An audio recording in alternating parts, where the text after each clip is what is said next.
Yes, Hare Krishna. So we can get started. Om Ajnantimirandasya Jnananjanashkaya Chakshuromilitam Yena Tasmai Shri Gurave Namaha. Shri Chaitanya Manobhishtam Stapitam Yena Bhutale Swayan Rupa Kadamahyam Dadadi Swapadantikam Vandeham Shri Guru Shri Yuta Padakamalam Shri Gurum Vaishnavamscha Shri Rupam Sagrajatam Sagana Raghunathanvitam Tam Sajivam Sadvaitam Savadhutam Parijana Sahitam Krishna Chaitanya Devam Shri Radha Krishna Padan Sagana Lalita Shri Vishakhambitamscha हे कृष्ण करुणा सिंधु दीनबंधो जगतपते गोपेशा गोपिका कांत राधा कांत नमोस्तुते तप्त कांचना गौरांगी राधे वृंदावनेश्वरी वृषभानु सुते देवी प्रणमामि हरिप्रिये वाञ्छा कल्पतरुभ्यश्च कृपा सिन्धुभ्य एव च पतितानां पावनेभ्यो वैष्णवेभ्यो नमो नमः। जय श्री कृष्णा चैतन्य प्रभु नित्यानंद श्री अद्वैत गदाधर श्रीवासादि गौर भक्त वृंद हरे कृष्णा कृष्णा कृष्णा हरे हरे हरे राम राम राम हरे हरे। ओम नमो भगवते वासुदेवाय। Everybody little louder. ओम नमो भगवते वासुदेवाय। ओम नमो भगवते वासुदेवाय। नारायणं नमस्कृत्यं नरं चैव नरोत्तमं देवीं सरस्वतीं व्यासं ततो जयमुदीरयेत्। नष्टप्रायेषु अभद्रेषु नित्यं भागवत सेवया भगवती उत्तम श्लोके भक्तिर्भवती नैष्टिकी। कृष्णाय वासुदेवाय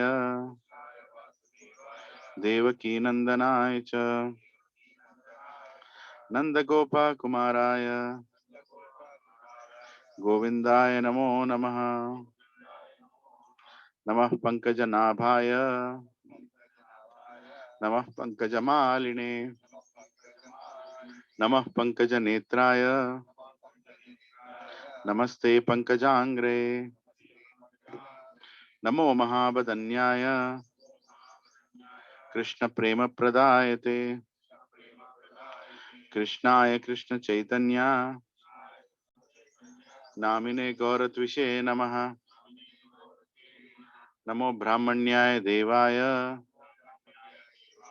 गौ ब्राह्मणहिताय च जगद्दिताय कृष्णाय गोविंदाय नमो नमः। नमः ओम विष्णुपदाय कृष्ण पृष्ठाय भूतले श्रीमते भक्ति वेदांत स्वामी निति नामिने। नमस्ते सरस्वदेवे गौरवाणी प्रचारिणे निर्विशेषा शून्यवादी पाश्चात्य देशतारिणे। जय श्री कृष्ण चैतन्य प्रभु नित्यानंद श्री अद्वैत गदाधर श्रीवासादि गौर भक्त वृंद। हरे कृष्णा कृष्ण कृष्णा हरे हरे हरे राम राम राम हरे हरे। नुकं करोति वाचालं पंगुं लंघयते गिरिमित्कृपः तमां वन्दे श्री गुरु दिनतारिणं श्री परमानंद माधवं श्री चैतन्य ईश्वरम्। ओम पवित्रो वा सर्वावस्थं गतोऽपि वा Yat smaret pundarikaksha sabhyabhyantaram suche. Shri Vishnu, Shri Vishnu, Shri Vishnu. Hare Rama, Prabhu.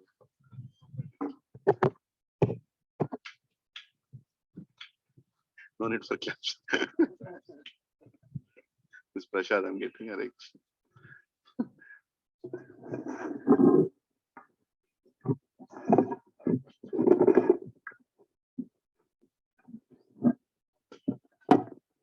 So every single thing we do in spirituality, there is a deep meaning behind it. Why do we do the kirtan before we start the program? Once one devotee came and asked me, Prabhu, first half an hour you just take for nothing, and then you start the class, right? But it's very important to understand that that half an hour actually gives us the permission for the class, the empowerment for the class, and also our understanding for the class. See, when you enter a school, you don't jump into the school directly, right? You open the gate. Then you go and ask permission which class you want to go, right? And the authorities allow you to get into the school. In the same way, the knowledge that we are discussing is not something manufactured by me, you, or anybody ordinary. And in order to understand that knowledge, our 200 grams brain matter in our head is not enough. That can only understand some IIT, IM things. It cannot understand spiritual matters. For that to be understood, we need permission and mercy of gurus and of God. So why we do what we do? Number one, we chant these mantras, and each mantra has a deep meaning. It's not like some random mantras I liked and I kept it there. It's not my choice, right? Because we have been doing it repeatedly, I thought it's very important to understand why we do what we do. Why we do chanting in the beginning? Because we want to cleanse our consciousness. We have been chanting in kirtan mainly because we have spent our entire week with so many materialistic thoughts, so many conflicts we might have had, so many disagreements, so many distractions. Now, when we have come here, suddenly your mind will not be tuned to this. It will still keep pushing you towards all those other navigations or activities. So for us to come out of it, we chant the mantra, and while we are chanting the mantra, we pray to Krishna that please give me that attention and absorption so that I can hear your katha, and actually the katha will reach from my ears to my head and to finally to my heart. And when it reaches our heart, the transformation happens, right? So spirituality is a very, very practical, and very nicely structured activity. That's okay. Let them keep flying. Varunadeva wants it to be like this, let it be like this. That's okay. As long as they don't fall on you. Yeah. So some of these mantras, like this mantra that we chant, Om Agyan Timirandasya Gyananjana Shalakya Chakshuro Militamena Tasmai Shri Guravena. What does it mean? It means I have taken birth in the ignorance. I have taken birth in the darkness. So if I have taken birth in the darkness, I don't know what is light.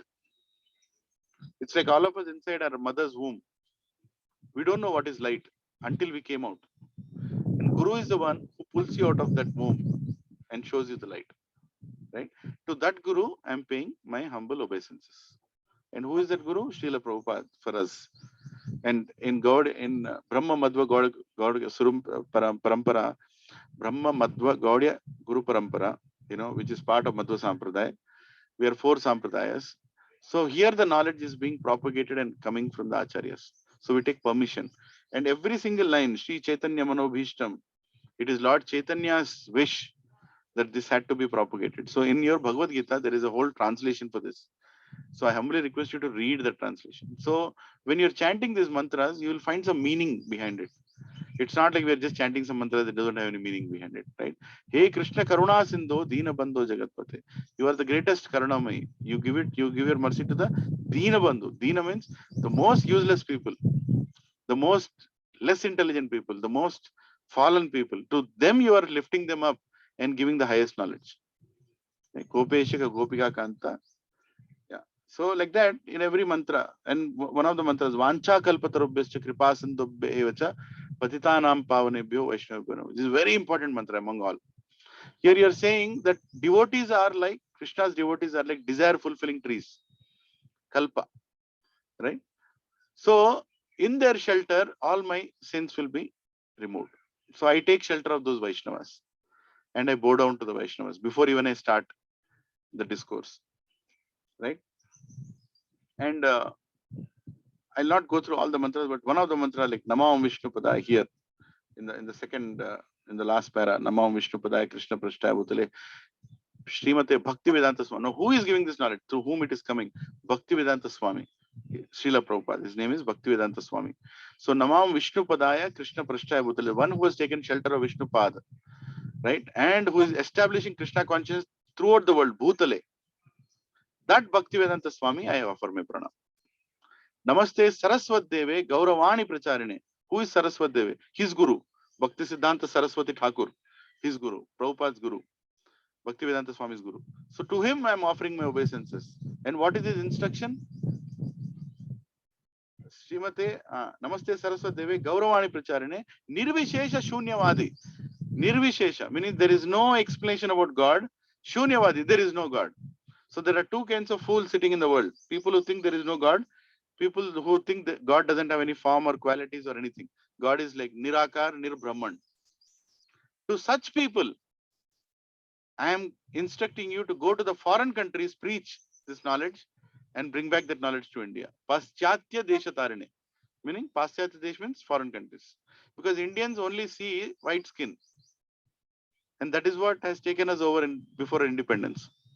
We still are, what do you call that? Skin diseased. As soon as you see white skin, you'll feel, this fellow is more intelligent. So what Prabhupada did, he went to white skin, he brought the white skin here and told, now read Bhagavad Gita. Prabhuji, I'm now read. That is the situation. Unfortunate, very unfortunate, skin diseased. So that's what Prabhupada did, right? I'm sorry if it's too heavy, but that's what our Acharya did. These people only listen when foreign people will come and tell.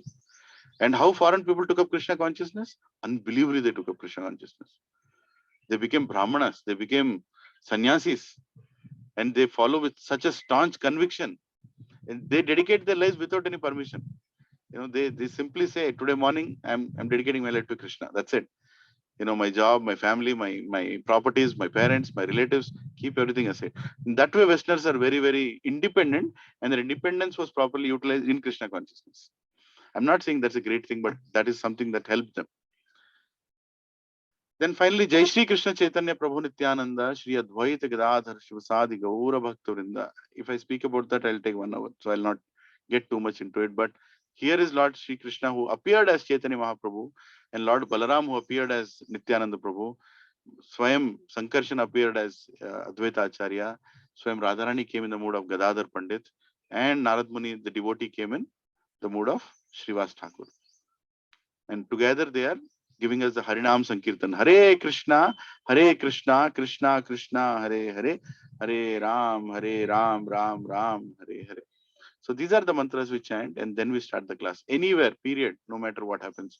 Let the class be 5 minutes, but the mantra should not be compromised. Because if we are not chanting these mantras, we are not authorized to discuss that subject, right? So we are taking permission. So I hope you all had a good Ram Navami, and then followed by Hanuman Jayanti, right? So we were discussing about this, and in between last week we stopped in between, and then we went for the procession of getting Sitaram Lakshman Hanuman deities. Hopefully soon there will be a much better facility here where we don't have to fix all these things every week, and we'll have, and we have to bring that facility. It will not come. We are the ones who have to make it, right? Okay. So this is one of the most important topics, as I told last week, the 3 modes of material nature. Lot of people don't they think they understand Bhagavad Gita. I told this last week also, but they cannot understand Bhagavad Gita unless they understand the 3 modes of material nature. And 3 modes of material nature deals with us. It's not some foreign object. It's us. Right now, you sitting here are in a certain mode. Right now, you are sitting in which mode? Good, bad, passion, ignorance, what you are? Huh? You believe it? You are in good mode? Yes? So, does good mode exist? Does good mode exist? Bad mode exist? It exists, right? Yeah. So some things have to be felt. I'm in good mood right now. I'm in bad mood right now. It exists. You can't touch a mood. Can you touch the mood? Prabhu, can I touch your mood? He'll get into bad mood. So point is, you can't touch some things. but they exist. And you can feel it. Some person comes here. Hey, what are you doing here? Nonsense, disturbance. You all should get up from here and go. What mode is in? Tamoguna, mode of ignorance, isn't it? One fellow, where is the Prashad? Without Prashad, you're starting the class. I don't understand. Without Prashad, how to do it. What mode is in? Passion. Mere ko kya milega? Right? That is the most important. And somebody comes, Prabhuji, I really enjoy this class in the morning. This is the most important time of my week. This is where I want to sit down and listen and spend my week. What mode is in? Huh? Mode of goodness. Prabhuji, I think I understood. I want to dedicate my life for this. I want to go back to Krishna. There is nothing more important for me. Every activity, every penny, every drop of blood in my body is for Krishna. What mode is it? Bhakti, Shuddha Sattva. Right? So you can simply see around you how we react, how we are choosing, making our choices, and we know where we are. We don't need to judge anybody. This suddenly, but you can say that Prabhuji in Shuddha Sattva in the morning, suddenly in the afternoon he comes into Rajo. Evening he goes into Tamo. That is also possible. Right? See, the greatest person is the one who continues to be in that mode.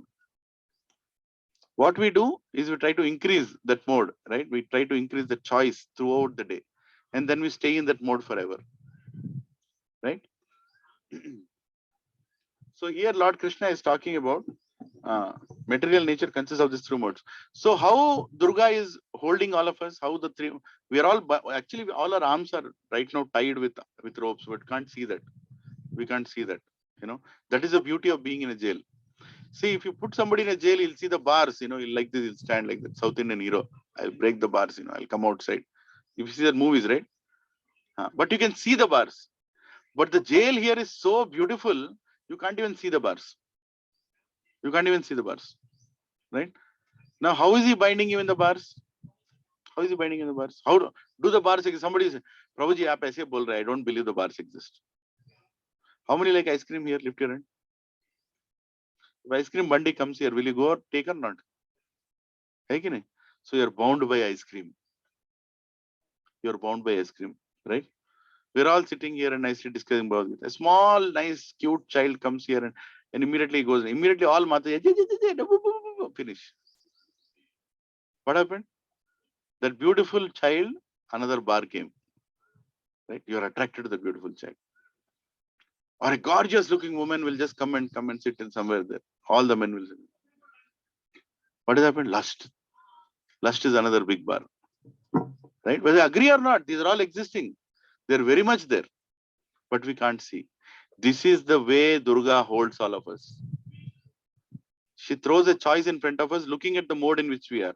If you are in mode of passion, she'll throw a passionate movie in front of us. What is that? KGB. Huh? KGF Part 2, Chapter 2. See? Isn't it? For a passionate fellow, that is enough. He'll see the trailer, immediately done. He'll go see the movie. Who do you think sent KGF? Who is the director? Durga.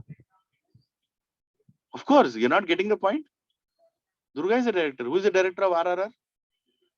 Durga. The intelligent person will understand who is making all these things. Kaun bana raha hai sab kuch? Durga is making everything. Material nature is making everything. You want to catch that fellow, you can catch it. He's chanting in rounds. Chalo, let's go to RRR. Chalo, niche rakho, baad mein dekhenge. Who pulled him there? Durga. Right? Durga. Difficult to escape. You can't escape this material world.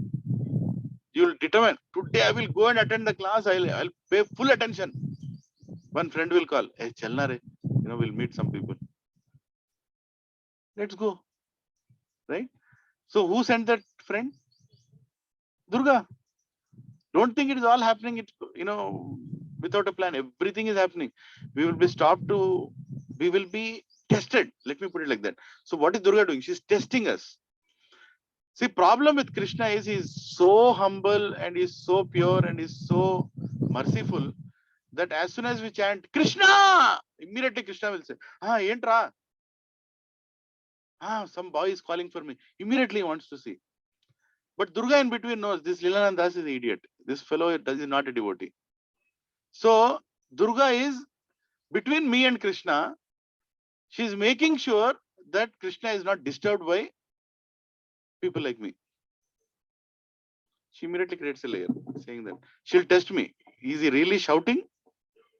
Or is he really praying? Or is he really a devotee or not? She'll test. Is it a good thing to do? Huh? Maya adhyakshena prakriti suyate sacharacharam. Hetunanena kaunteya jagad viparivartate. Prakriti, according to my order, she is functioning. Maya adhyakshena prakriti. Right? According to my order, Durga is functioning. So Krishna is, and Durga's job is to make sure anybody who shouts, immediately she'll cover it. Krishna, the voice will not go to Krishna. Krishna will not be disturbed because Krishna doesn't need to be disturbed. He wants to be, but we can disturb Krishna, and Durga covers it through the material world. Are you all following? And how does she hold all of us? Through the three modes of material nature. As soon as Krishna, Krishna, Krishna, immediately some diversion will come. Krishna, Krishna, Krishna. Finish. She's taking care. Durga is saying, this fellow is not a devotee. Why are you disturbing him? Unnecessarily you're disturbing him, isn't it? So she'll test me and she'll keep me there. So when we advance, we get more tests. Devotees get more tests. Devotees will get more diseases. Devotees will get more financial problems. Devotees will get more problems. Is it a bad news or a good news? It's a good news. Because Durga is testing us, passing us one by one, one by one, one by one. And finally, when Durga says that this fellow is not stopping to chant in spite of all problems, in spite of all financial problems, all health problems, all family problems, all company problems, all relationship problems, he's still not chanting. Then Durga will say, okay, let me open that layer. Now you chant. Hare Krishna. Then Krishna will sit down. I heard my devotee. Right? Then he'll come and pick up. Problems come, good. We have to face that and we have to continue chanting. Hare Krishna, Krishna, Krishna, Hare Hare, Hare Ram, Ram Ram, Hare Hare. Did Hanumanji stop because of problems? Did Hanumanji have problems? Many problems he had. His tail was burnt. How many of our tails is burnt? So you don't have a tail. Right? But anyway, point is we should be ready to burn ourselves for Krishna. Then Durga will open that. Then these three modes of material nature will not apply. They will simply surpass us. We'll simply surpass the three modes and go up. Repeat after me. Trinadapi, Sunichena, Tarorapi, Sahishnuna, Amananiya, Manadena, Kirtanaya Sadahari. Sri Chaitanya Mahaprabhu, Swayam Krishna, when he came, he told this mantra. How your voice will reach me? How your prayer will reach me? When it reached Trinadapi Sunichena, humbler than a blade of grass. When your heart will become humbler than a blade of grass, right? Meaning somebody steps on you, what does the grass do? Does it immediately poke him back? It just bends, right? Trinadapi Sunichena. Tarorapi Sahishnana. Tarora means tree. More tolerant than a tree. You throw a big stone on the tree, what will it give back? It will throw back a stone? Fruit it will give. Heat. You cut the tree, it will be okay. Cut it, no problem. Tolerant, patience. Trinadapi Sunichena, humbler than a blade of grass. Tarorapi Sahishnana, more tolerant than a tree.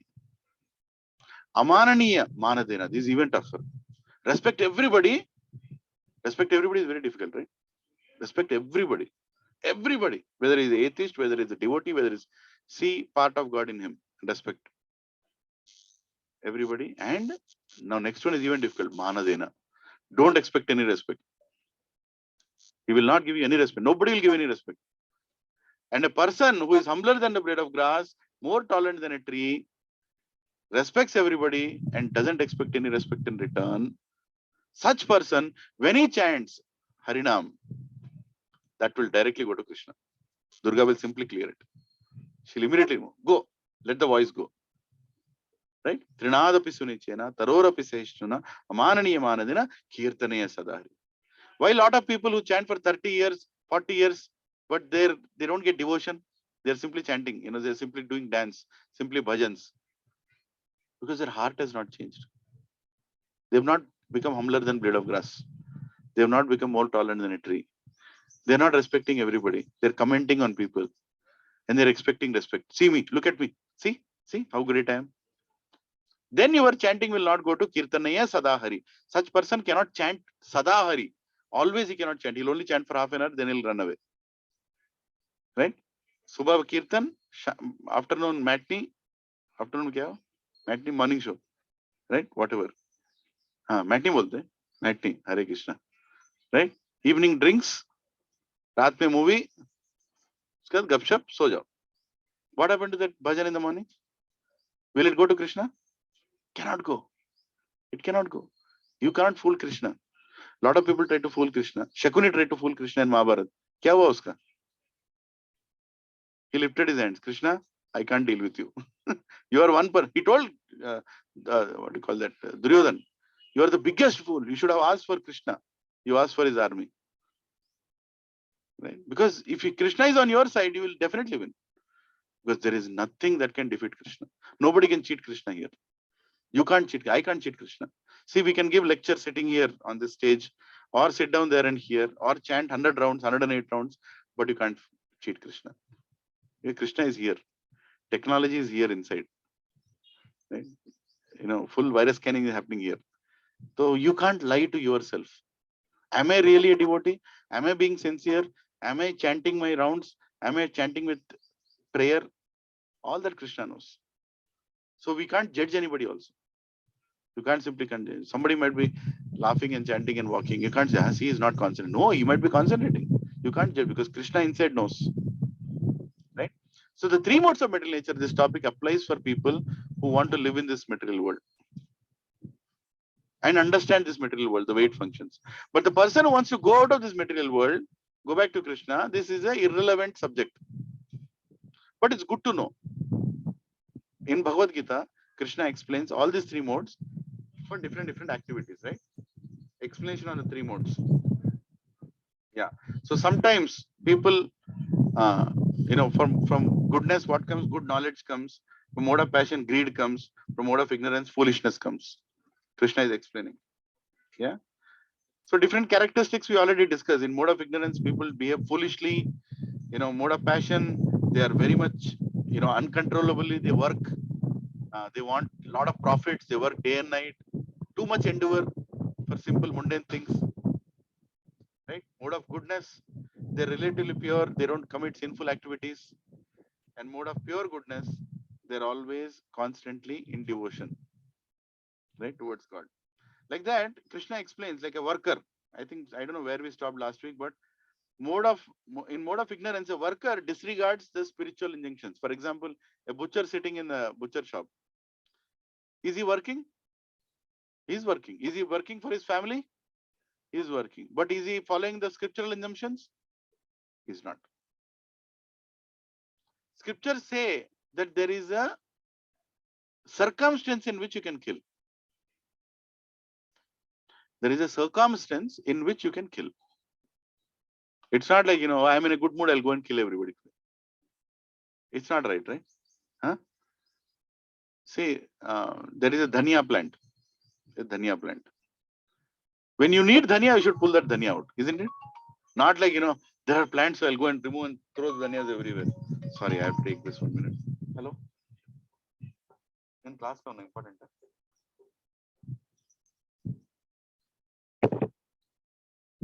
So, for example, you're going out with apple, with a friend and a goat. You're just going out somewhere, you're walking there in the mountains, right? There is apple, there is a friend, and there is a goat. You felt hungry. What will you eat? Spontaneously, it should be any sane person will not eat his friend. Isn't it? Eating friend means he's a cannibal. Completely horrible fellow, isn't it? And what is the endeavor you'll take to kill the goat? You have to kill it, you have to cook it, you have to do all that. Isn't it? Better choice than that is apple. You have apple. Le lo, kha lo, khatam. Your hunger is gone. But if somebody brutally kills his friend and eats, can't even imagine. That fellow is definitely in mode of ignorance, isn't it? Definitely in mode of ignorance. And just for his taste buds, he kills a goat and eats that. He's definitely in mode of passion and ignorance. But if he eats that apple, he's in mode of goodness. But if he offers that apple also to God, saying that, Krishna, this apple you have given me, please accept this as my little offering and then I will have it. He's in pure goodness, bhakti. In everything we can see that. In everything you can see that. See, Vedic scriptures are not against eating meat. They're not against, but they're telling you when. What is the circumstance? If you want to practice bhakti, some things are not good for you.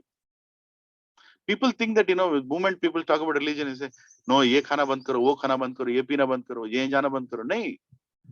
We're not saying all of that. We are saying according to your goal, you should lead a lifestyle according to your goal. As simple as that. Right? You have to lead a lifestyle according to your goal. How many agree with this point? You have to lead a lifestyle according to your goal. If your goal is spirituality, then you should not do activities which will make you more bodily conscious.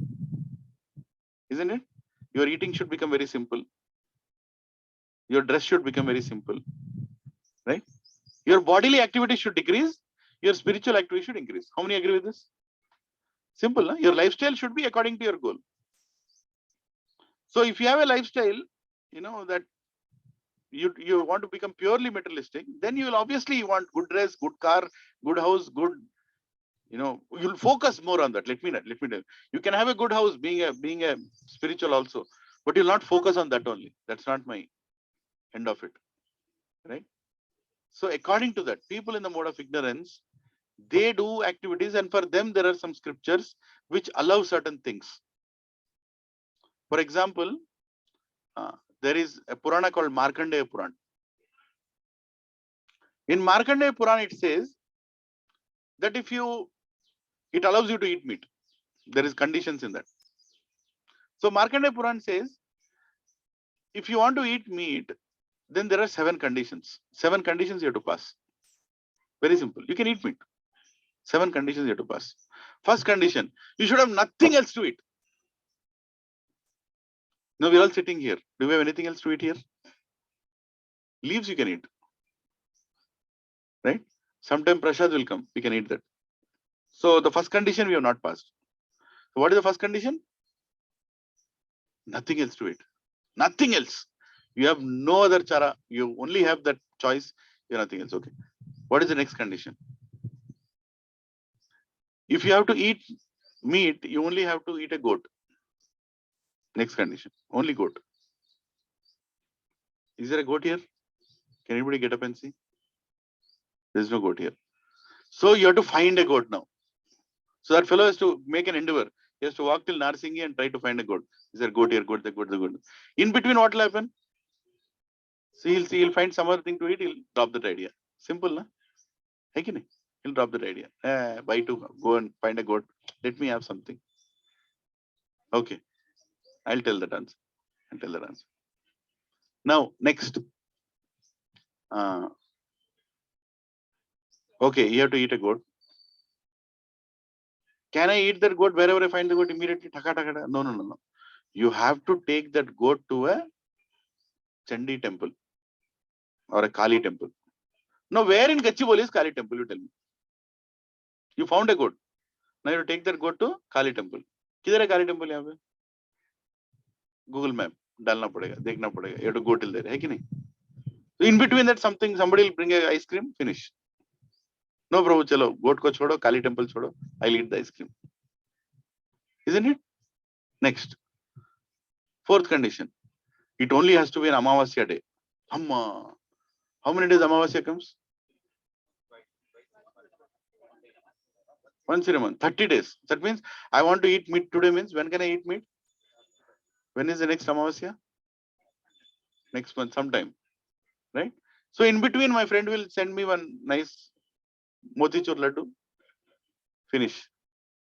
Okay, I have another choice. I don't have to kill the goat. I don't have to go to Kali temple. I found the Kali temple. I found the goat also. Now, hey, why? I'll eat motichur laddu. Right? During that time, you'll get some other choice. Okay. It's Amavasya day. You're hungry. You have nothing else to eat. You have the goat. You have the Kali temple. Now what? It's not like you can go ahead and eat. You have to cut it yourself. You can't ask anybody else. Prabhuji, some people, oh, such gory thing. Oh, I can't see the blood. Ayyo, inta papam, the blood. I can't see blood. But mutton biryani comes. Amma, अच्छा अच्छा है. कबाब हो, mutton कबाब बहुत अच्छा है.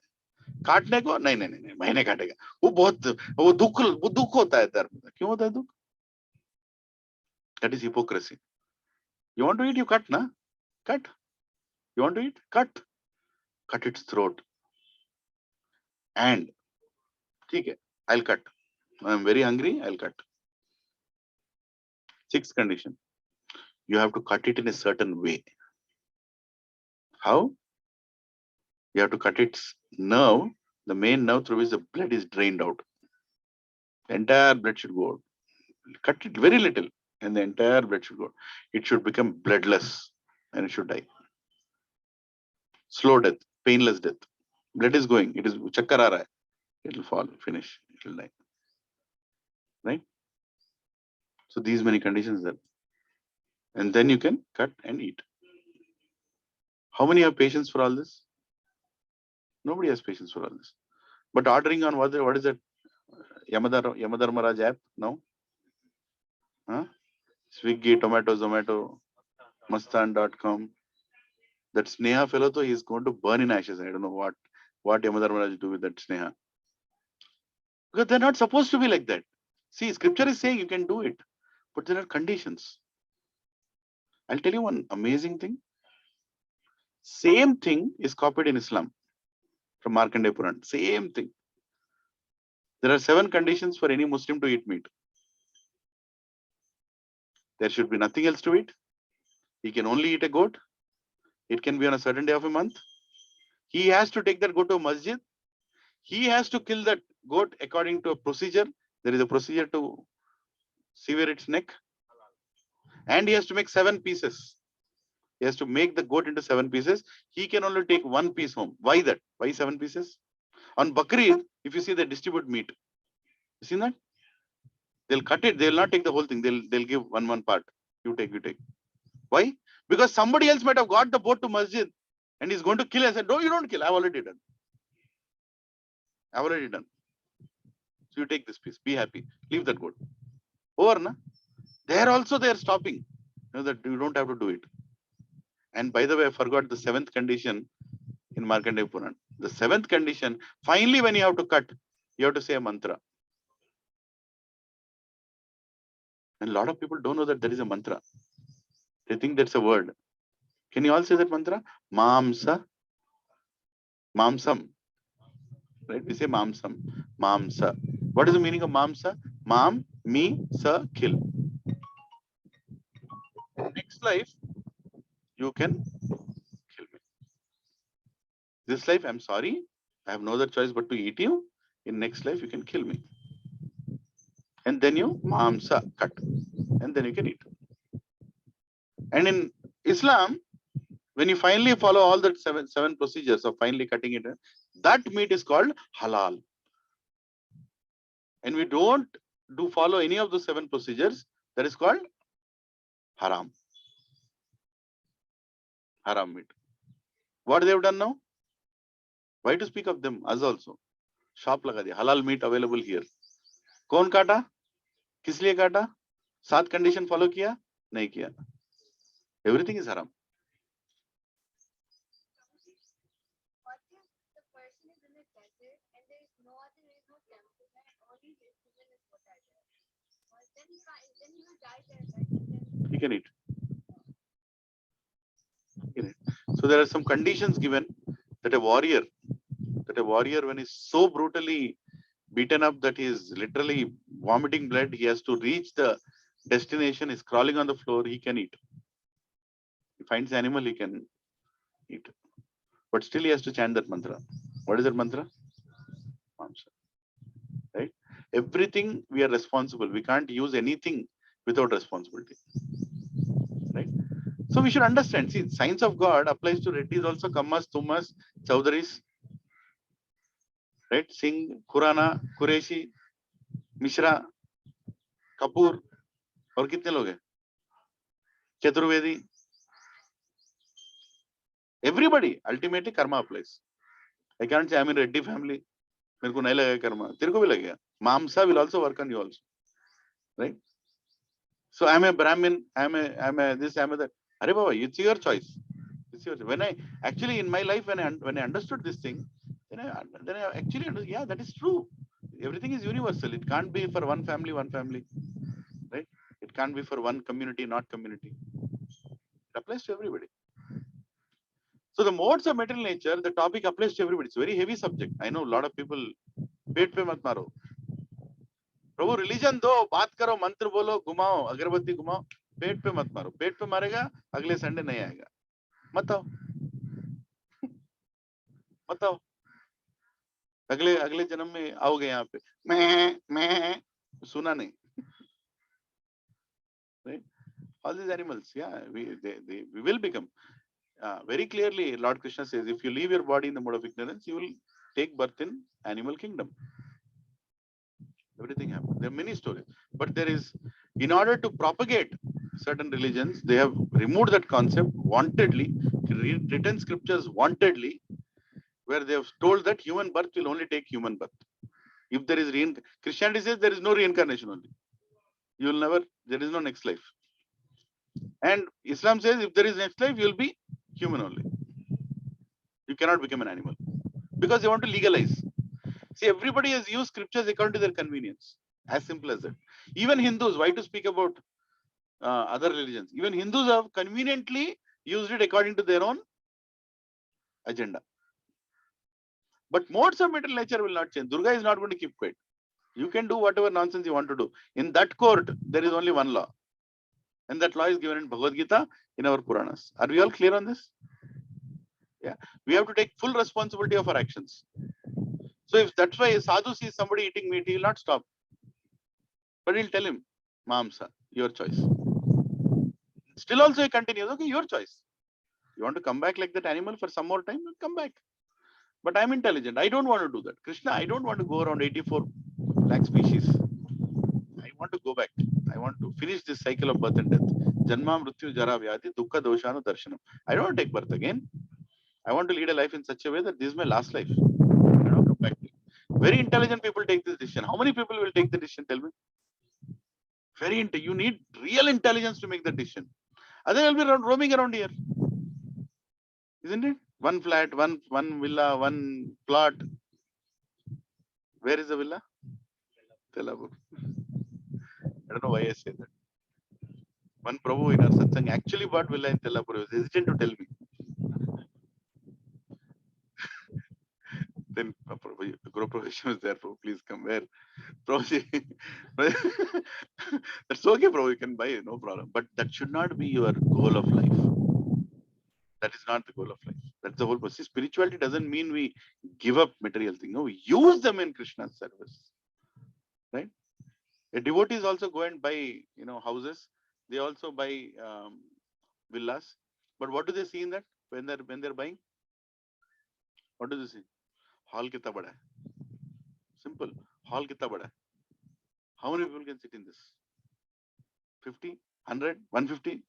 Guzed ke? 200? Yes, I'll buy this house. I'll tell you one Mataji, her name is Poonam Mataji, Sri Gopal Prabhu, wonderful family in Madhapur. They live.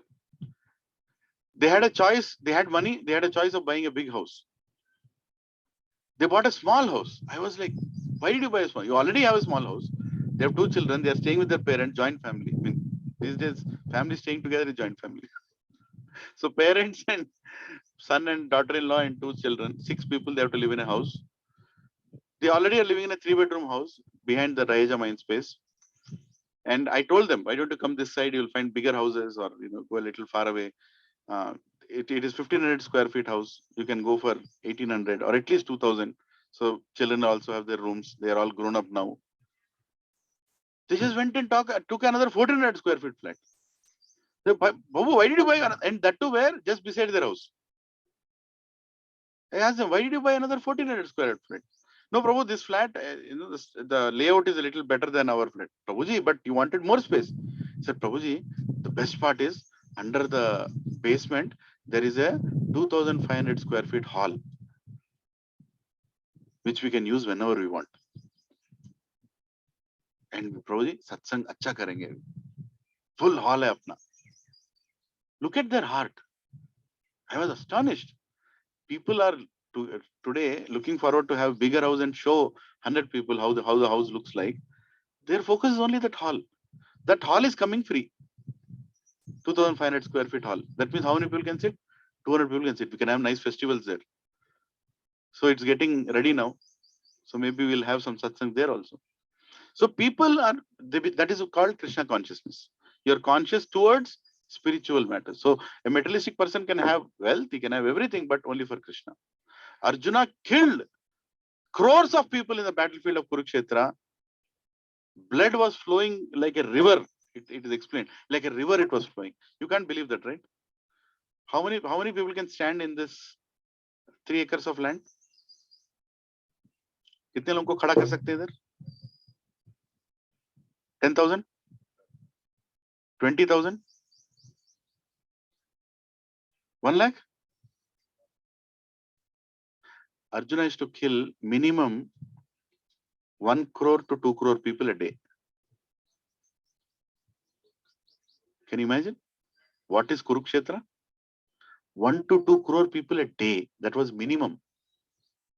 In one day, Karna killed more than 20 crore people. 20 crores he killed in one day, Karna. You can't imagine, right? If all the people standing in this 3 acres are cut into 2 pieces, how much blood will come out? It will flow like a river. It will flow like a river. See, we read the scriptures, we think, scriptures, something they are speaking. I don't believe in that. How can I say, how can there be a river of blood? There was river of blood when Kurukshetra was happening. There was river of blood. And in that river of blood, a devotee like Yudhishthir was standing there and crying that because of me, all this is happening. Just because I want to become the king, all this is happening. This river of blood is going in front of me. I don't want this kingdom. He was in depression. Yudhishthir told, I don't want this. You know, after the whole war is over, he said, I don't want to be the king. I don't want to enjoy this kingdom. And what did Krishna do? He brought Bhishma. Bhishma is already on acupuncture bed. Everywhere, right? Literally, it is explained that you can't put your finger in between the arrows. So many arrows were there in Bhishma's body. You can't literally put your finger like this. You can't touch his skin. So many arrows were there. Literally, that means his body was not there. Actually, the body was not there. Only the prana was there because he had that benediction. And he asked Bhishma in that state of affairs to tell Yudhishthir the greatest knowledge that a king should know. Right? Can you imagine? If I ask you to sit on that rock in peak of sun and tell the knowledge the king should know, he said, Prabhuji, kya baat kar rahe Prabhuji? AC में बिठा हुआ है मैं बोलूंगा, है कि नहीं? एक तो the stone is poking me, ऊपर से sun is frying me, and telling knowledge that king should know. What was Bhishma's situation? Prabhu, these are all extraordinary characters. Some people just like that ask a question. Bhishma didn't Draupadi from being disrobed. What kind of person Bhishma? Do you know who Bhishma is? Can you do what Bhishma is doing here? With so many arrows under him, he's telling the greatest knowledge with full consciousness. He's telling it to Yudhishthir. Right? So the point that we are trying to understand here is the 3 modes of material nature applies on everybody. Everybody. There is nobody spared. But the only people who are spared out of it are devotees. And we should become a devotee. We are not a devotee. We should become a devotee. Right? Then the 3 modes of material nature will not affect us. They'll come on to us, but they'll not affect us. So worker perspective, as I said, he is more attached to the fruits of action. He'll do, but I want the results. I want the results. More focused on the results. But a person in the mode of goodness, is he not focused on the results? He is also focused on the results, but the results are not his goal. If the results are not coming, he'll still continue his duty. Person in the mode of goodness. Mode of passion, if results are not coming, he'll stop the duty. I am not interested. Right? Pure goodness, he'll just do it as an instruction of his guru. Prabhupada traveled to US at the age of 70 in a steamer ship, 3 heart attacks. He was not counting how many will make as devotees. He just went to do his duty. I'll die there. I'll go and die there, but I will do my duty. Once, one person came and asked Prabhupada there in America. They asked, so you have come here to convert us into Hindus? Like that, yes. Prabhupada's simple answer was, I am just a servant of my Guru. I have come here to serve my Guru. Whatever he told, I'm doing. And I'm not come here to convert you people. I have come here to remind you people how to love God. Whether you're a Christian, if you're a Christian, become a better Christian. If you're a Muslim, become a better Muslim. If you're a Hindu, become a better Hindu. Very humble answers. Prabhupada's answers were so humble that people just their hearts were melted. Right? So people in the mode of goodness worship the demigods. People in the mode of passion worship the demons. People in the mode of ignorance worship the ghosts and spirits. Whom you worship, your choice is also according to your consciousness. Some people will worship dead people because they are in the mode of ignorance. You can't go and tell them. वो मर गया हो, फिर भी उसका photo लाके worship करेंगे. And he's not even worshipable. They'll still worship. They'll cook some stories about him. They'll worship him. That is worshiping ghosts and dead people. People in the mode of passion, right? They also worship. So these are verses directly given. I am not writing this for a presentation. You can see the verse number also in Bhagavad Gita. Demons and powerful people, they'll worship KCR. They'll worship, what is that? Some political leaders. They'll worship them. Jagan, they'll worship Jagan. Right? They'll worship Rahul Gandhi. Can you imagine? Right? They'll worship Narendra Modi. Yeah, they'll worship. Mode of people, they'll worship. Okay. Is it wrong? Am I saying worship? No, you don't need to do. You don't need to worship Narendra Modi. You can see what principles is following, what is his goal. You can try to follow the goal. But they worship powerful people is what I'm trying to tell. People in mode of passion, they choose powerful people. They're very, very objective. As soon as they go to office, they'll worship the boss. Worship boss as boss. Maskagiri bolte hai na. We tell Maskagiri, that is all I'm telling it as worship. Right? They're always behind powerful people to get their ulterior motives. Mode of goodness, they worship the Devatas. Impersonal Brahman. Why the Devatas? You are giving me sunlight, I'm doing Surya Namaskar. You are giving me moonlight, I'm doing Moon Namaskar. You are giving me water, I'm doing Varna Puja. You are giving me this thing, I'm doing that. So they are always doing business with demigods. But they are always grateful and thankful. That is one way of living. That is one way of living. There's nothing wrong in that. It's approved. The scriptures is approved that you can worship, you should worship Devatas. But don't exploit Devatas. Don't go to Lakshmi Dev and say, thoda jada de do, thoda jada chahiye, thoda jada chahiye. Neek ichchina, na kekko gal, na kekko gal. I want more, me jada chahiye. Don't do that. Right? Mode of pure goodness, they don't worship specifically the Devatas, they worship the person whom Devatas are worshipping, which is Supreme Person, Lord Shri Krishna. When you are worshipping the Supreme Person, you don't go and disturb the Devatas. Devatas will continue to give what they're supposed to give, and you're very grateful to them, and you say that, Krishna, now I am going to use my life to come back to you. And all Devatas are happy that these fellows are going back to Krishna. Our job is decreasing.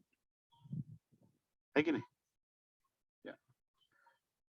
Sacrifice. What do they offer in worship? People in the mode of ignorance perform faithlessly defiance of spiritual injunctions with no spiritual food distributed, no hymns chanted, and no remuneration paid to the priests.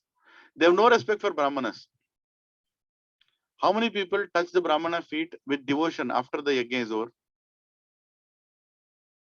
You should do that. With devotion, not like. और अब आजकल तो बहुत क्या remote हो गया. ऐसे car में जा रहे टेम्पल. అది ఏం డివోషన్ అర్థం లేదు. क्या कर रहा है वो? So that should go properly offer obeisances. Right? There is a procedure. So give remuneration to the priest. Nicely give. Don't make him sit for 2 hours and Do the whole yajna and then remove that famous note, 10 rupees. How much are you earning? 2 lakhs. What are you removing? Famous note. What is it? 10 rupees. Give it and say, I'm done. Ho gaya. Arre, de re Baba. Bhagwan is giving you so much. Give something. You'll be relieved. You'll sleep peacefully. So people in the mode of ignorance, they don't pay properly the priests. They don't follow any spiritual injunctions. They will do their yajna accordingly. They'll wear tracksuit and sit in Satyanavratam. Karo. No proper respect to the place, the priest, the god, the mantras, nothing. While the Vratam is going on, they will talk to their friends.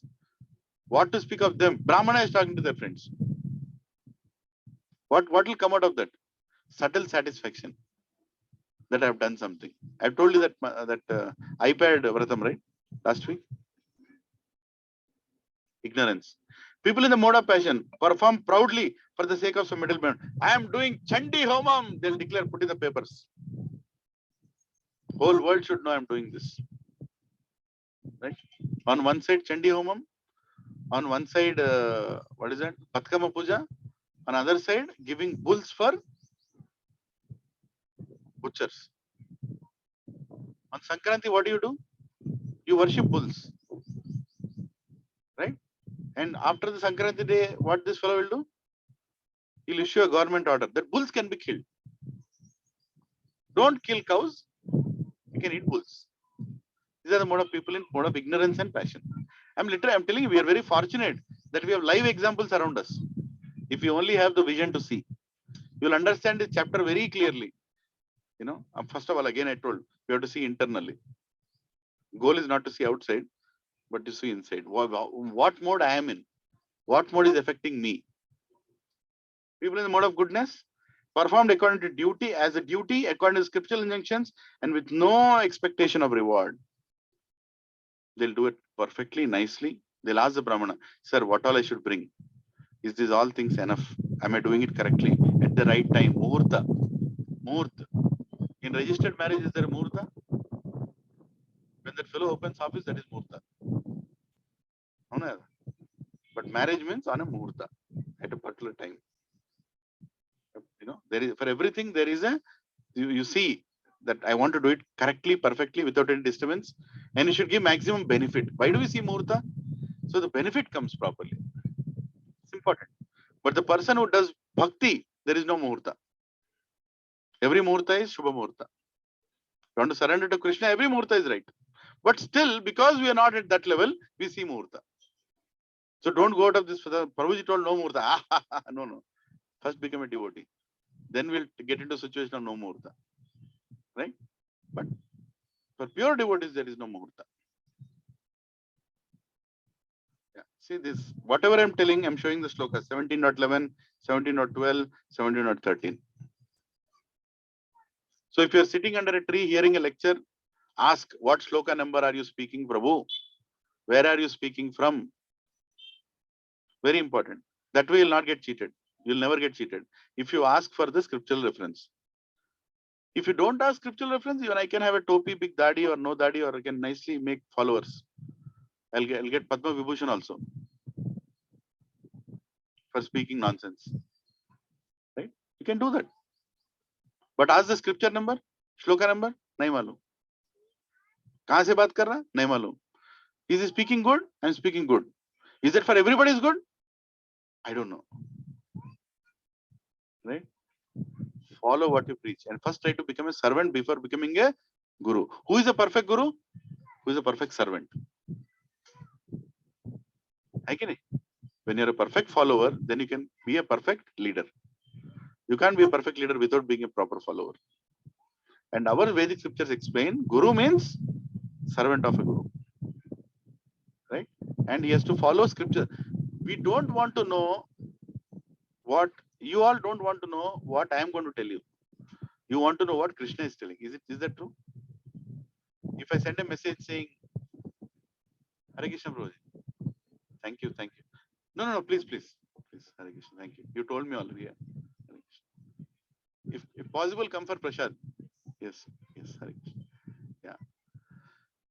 None of you are interested to know what I am going to speak.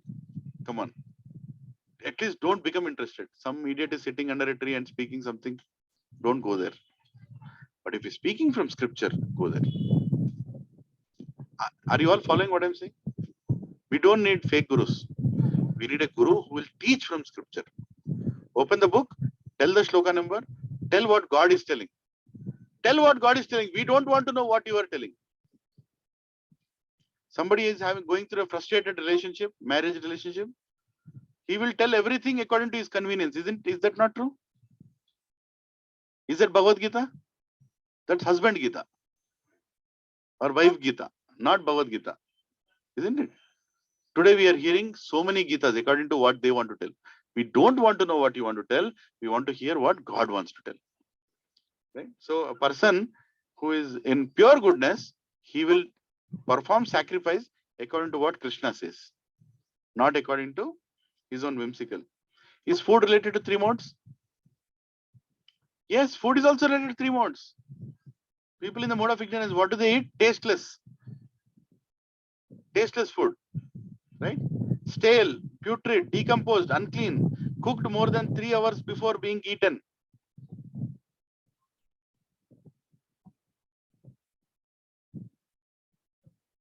People in the mode of ignorance, what do they eat? You know, if you remove fridge out of your life, you'll live at least 20 years more. And I have the biggest fridge on the planet in my house. I call it Basvataratham fridge. Yeah, cancer fridge. Yeah. How many rooms do I have in my house? 3 bedrooms, 1 hall, front room, 3 bathrooms, and fridge. You can also go inside and come outside. So many things I can keep inside. But is that good? Stale food, putrid. It's not good. Not good for health. But still we keep it. Right? Yeah. Remnants of meals of others. We should never eat jhuta.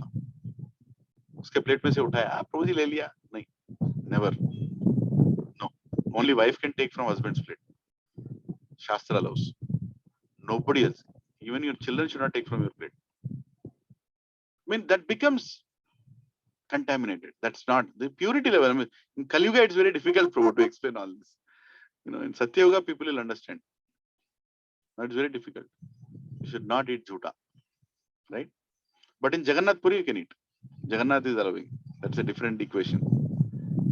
Meat, fish, eggs, liquor, mushrooms, onion, garlic, they all come under mode of ignorance. Prabhu, why onion garlic? Onion garlic ने क्या बिगाड़ा प्रभु जी? अच्छा तो है. There are many reasons. I'll send a lecture to all of you by His Grace Amarendra Prabhu. I'll send the link. 1 hour lecture you can hear. Scientifically he explains, spiritually he explains. Both the ways he explains why onion garlic is not good. I'll tell one reason. Even now, people who pilots 2 hours before their flight, they're not supposed to eat onion and garlic. How many of you know that?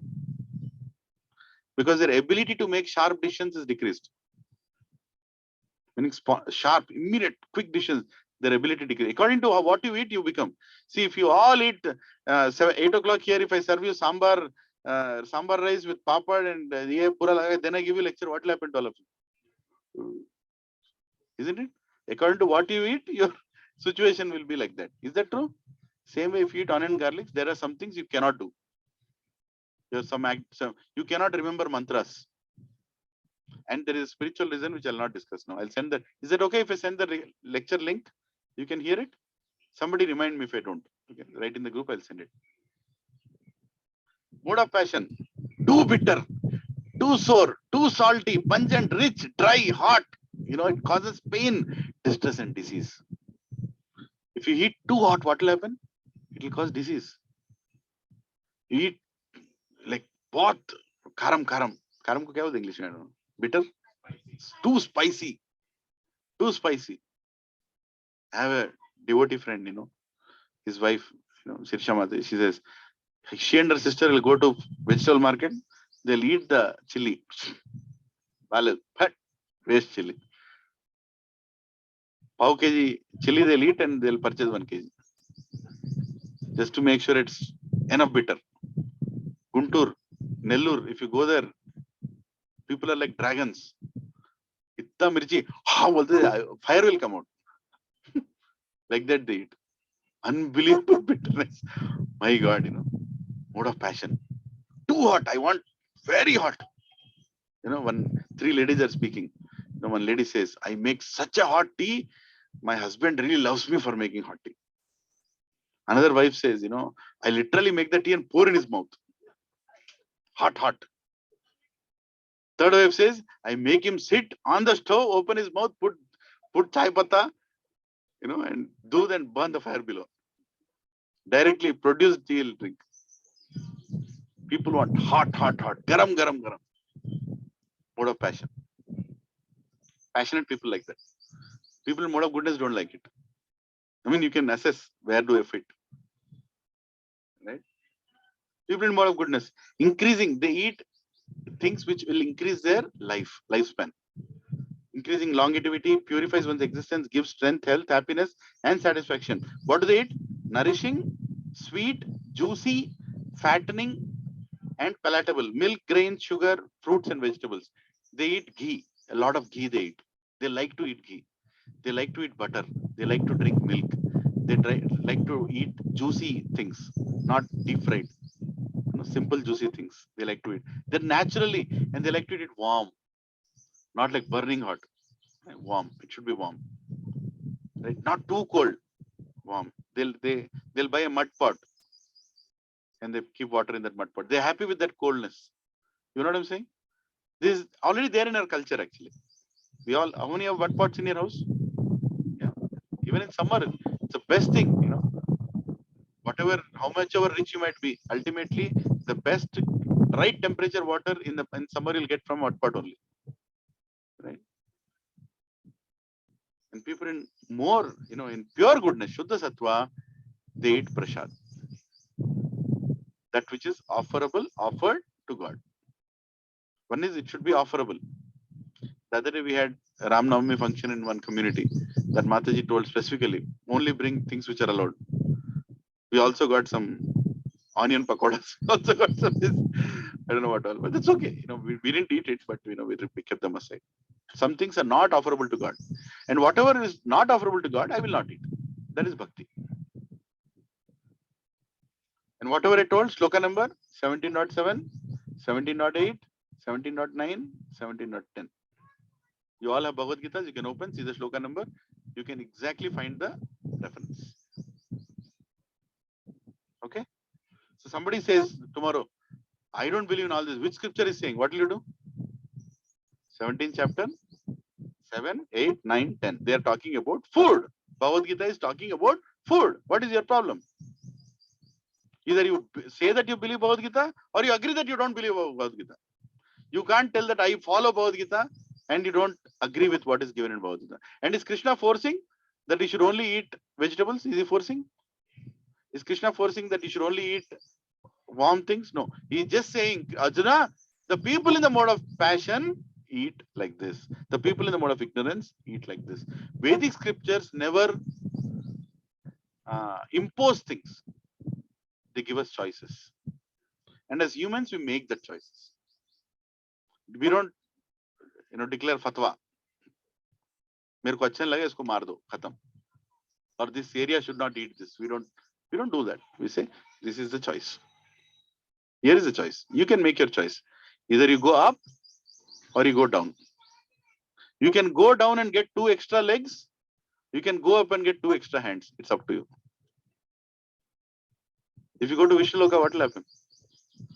You get 2 extra hands. If you go to Patala, what will happen?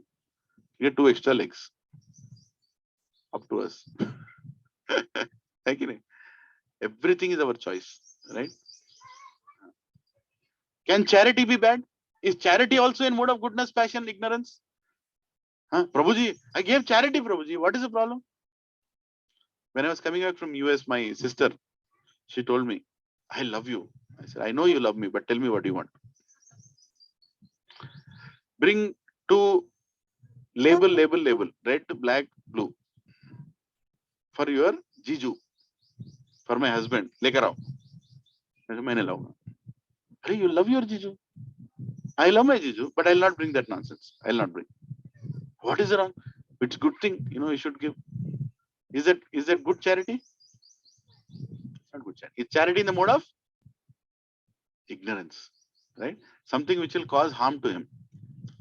Something is called, giving charity of cigarettes, alcohol. All this is charity in the mode of ignorance, right? So here also again, I'll send this presentation to all of you. Please go through that. Okay, please read it. Whatever I'm showing, it's very important. You know that what Bhagavad Gita is speaking about all these things. Performed at an improper time and an improper place to an unworthy person like a gambler or a drunkard, contemptuously without respect. So if you are giving charity without respect, some beggar came to you, "Bara, tiskon bo." You might have given this much food also, but that is given in the mode of ignorance. That charity will not bring you anything good. When you're giving charity, you should be very respectful in giving charity. Respect is very important. Even to a beggar, give it with respect. Please, nicely have. Even to a Brahmana, even to a neighbor, even to a colleague, anybody, give it respectfully. Next, at a proper time, at a proper place. Give charity at a proper place also. That is very important. A proper time. And a proper item also. You should know what you are giving. Right? All these things, when you do improperly, that is charity in the mode of ignorance. Passion. Perform to get something in return with a desire for fruitive results and grudging mood.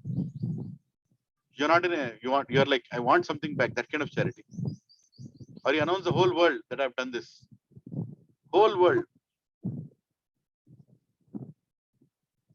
If Subbarao Prabhu donated something here, nobody knows.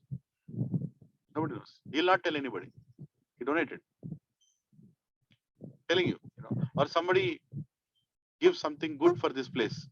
Okay, it can be announced, but that should not be his goal, that it should be announced. Announce Jaisindra. I gave did he announce?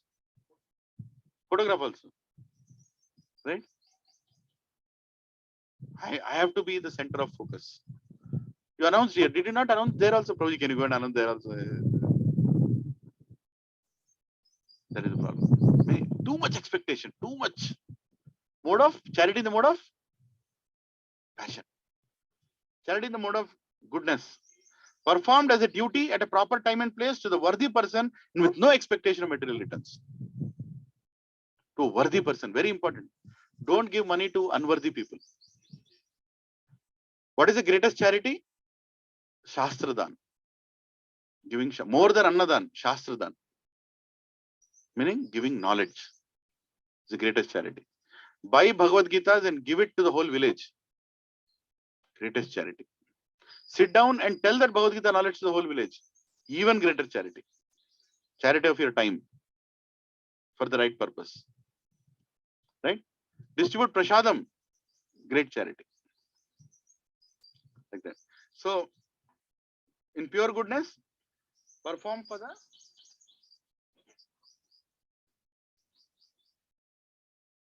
performed only to satisfy God. I will do charity only to satisfy God. Whatever I have, I'll give. For whose satisfaction? God. Please repeat after me. Samsiddhir Haritoshanam. Means what? Performing for the satisfaction of God. Samsiddhir Haritoshanam. For his satisfaction. Why are we doing this satsang here? Samsiddhir Haritoshanam. Why are we getting away in the morning, struggling, coming here, doing, fixing all these things? Samsiddhir Haritoshanam. Our goal should be very clear. Whose satisfaction are we doing? My satisfaction? Your satisfaction? No. His satisfaction. Will Krishna be pleased looking at all of us here? He'll be very pleased. Hey, these people are putting effort. I will give them knowledge. Don't worry. How you learn Bhagavad Gita? Don't worry. You don't need to learn Sanskrit. You don't need to learn shlokas. You don't need to learn, remember, knowledge. Nothing. Krishna will take care. You'll get the essence of it. Because Samsiddhir Haritoshanam. Right? So a person who is giving charity in pure mode of goodness, his focus is always Samsiddhir Haritoshanam. Samsiddhir Haritoshanam. Shloka number 17.20. See, I'm just reading it. 17. Charity given out of duty without expectation of return at a proper time and place, and a worthy person is considered to be the mode of goodness. 17.20, 17.21, 17.22. All these things are clearly shlokas telling you the knowledge. Coming out of Bhagavad Gita. So actually, when you are finishing your SSR, as I told in the beginning, you will finish more than 40% of Bhagavad Gita. Knowingly, unknowingly, you will get the whole, what is there inside. Kya hai andar? Pura malum chal jayega. By the time you finish the 12 sessions, you know what is there in Bhagavad Gita. Then you start Bhagavad Gita, you will enjoy Bhagavad Gita. Because then you know where Krishna is taking you. Karma Yoga, Dhyana Yoga, Ashtanga Yoga, Bhakti Yoga. He'll take you through all the beautiful sequence. Understanding. Even understanding, my ability to understand can also be in mode of passion, goodness, ignorance, and pure goodness. Understanding. How is it possible? People in the mode of ignorance, they consider irreligion as religion. Religion as religion strives away in wrong direction. जो religion नहीं है उसको religion बोलेंगे. They'll worship people who are not worthy to be worshipped. And they'll not worship who is supposed to be worshipped. You understanding what I'm saying? They will not have the...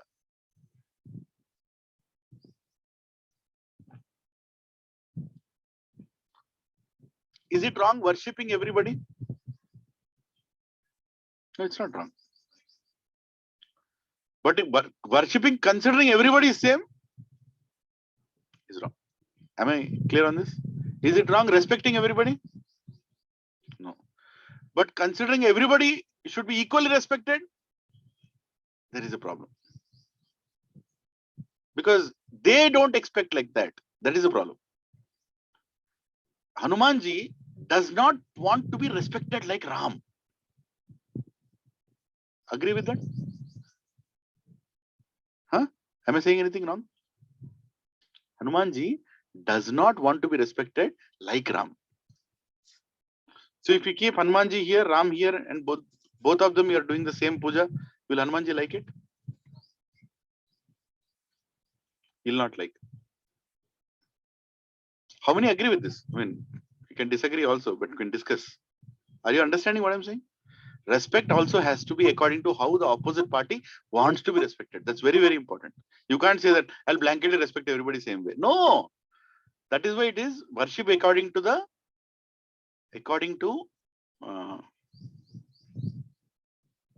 worship according to scriptures. We follow Shastra. We all have to learn Shastra. Biggest problem is in India, nobody has taught us Shastra. If you learn Shastra, all these mistakes will not happen. They will not happen. You cannot do mistakes if you learn Shastra. If you don't learn Shastra, you'll only do mistakes. You'll only do mistakes.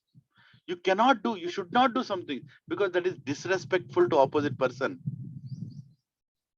If mother-in-law and daughter-in-law are having problems, can you discuss with both of them at the same time? You're dealing with fire. Respect separately. थोड़ी देर इनसे बात करो, थोड़ी देर उनसे बात करो. अपने आप settle हो जाएगा. But if you make the daughter-in-law in front of mother-in-law and tell her something, तू तो गया. Finished. You can't do that. You know, because both are attached to you. Both are attached to you. They expect you to be treating them special. Women expect security and respect. And that is defeated in front of another woman who has equal. See, the point here is why mother-in-law and daughter-in-law is such a common thing. Because both of them love you, the son. You are the center point. And you have to treat them equally. And you can't do it together. You have to do it properly. Right? So, it matters. Prabhuji, can you give you some prasadam to that Prabhuji? You can maybe give in a plate. Prasadam has already come. No? He's leaving. Sorry. Huh? Prabhuji? Oh, he's taking? Just check it out. No? Something, yeah.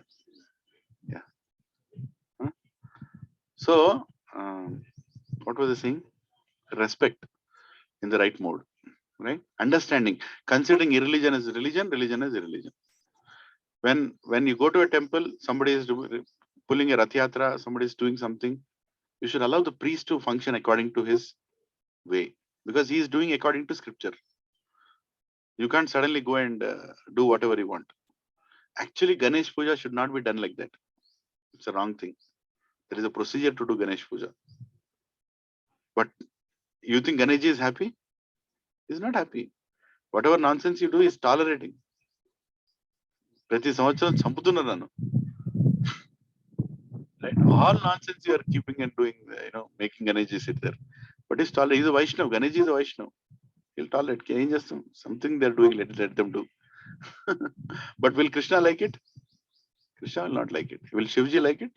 Lord Shiva will not like it. What nonsense you are doing with my son? कभी इस पे बिठा दिया, कभी उस पे बिठा दिया. I saw one Murti, they made Sai Baba sit and Sai Baba's thigh, Ganesh is sitting. Hare Rama. Ganesh is thinking, कहाँ बिठा दिया मेरे को? You make me sit on the thigh of my father, it's okay. किधर बिठा दिया मेरे को? Right? Think, see, I'm telling you, just because you love somebody, just because you can't mix things. You can't do khichdi there and expect that they're happy. They're not happy. There is a specific way of doing things. Anyway, so that's what people in the mode of ignorance do. Right? You can see them around, they'll come and do all nonsense, thinking it is religion. Mode of passion, misguided, perverse and imperfect, cannot distinguish in religion and religion, truth and untruth, and what should be done, what should not be done. Very close to ignorance only. They will never listen also. If you go and tell them that Prabhu, according to Shastra, this is not right, according to Na Ishtam.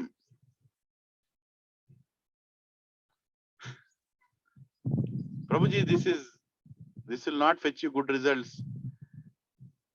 Maybe you are not doing it Na Ishtam. Have you seen people like that? 80% there are that category only. 80%. నా ఇష్టం, నేను చేసిందే వేదాంతం, నేను అనుకున్నదే right.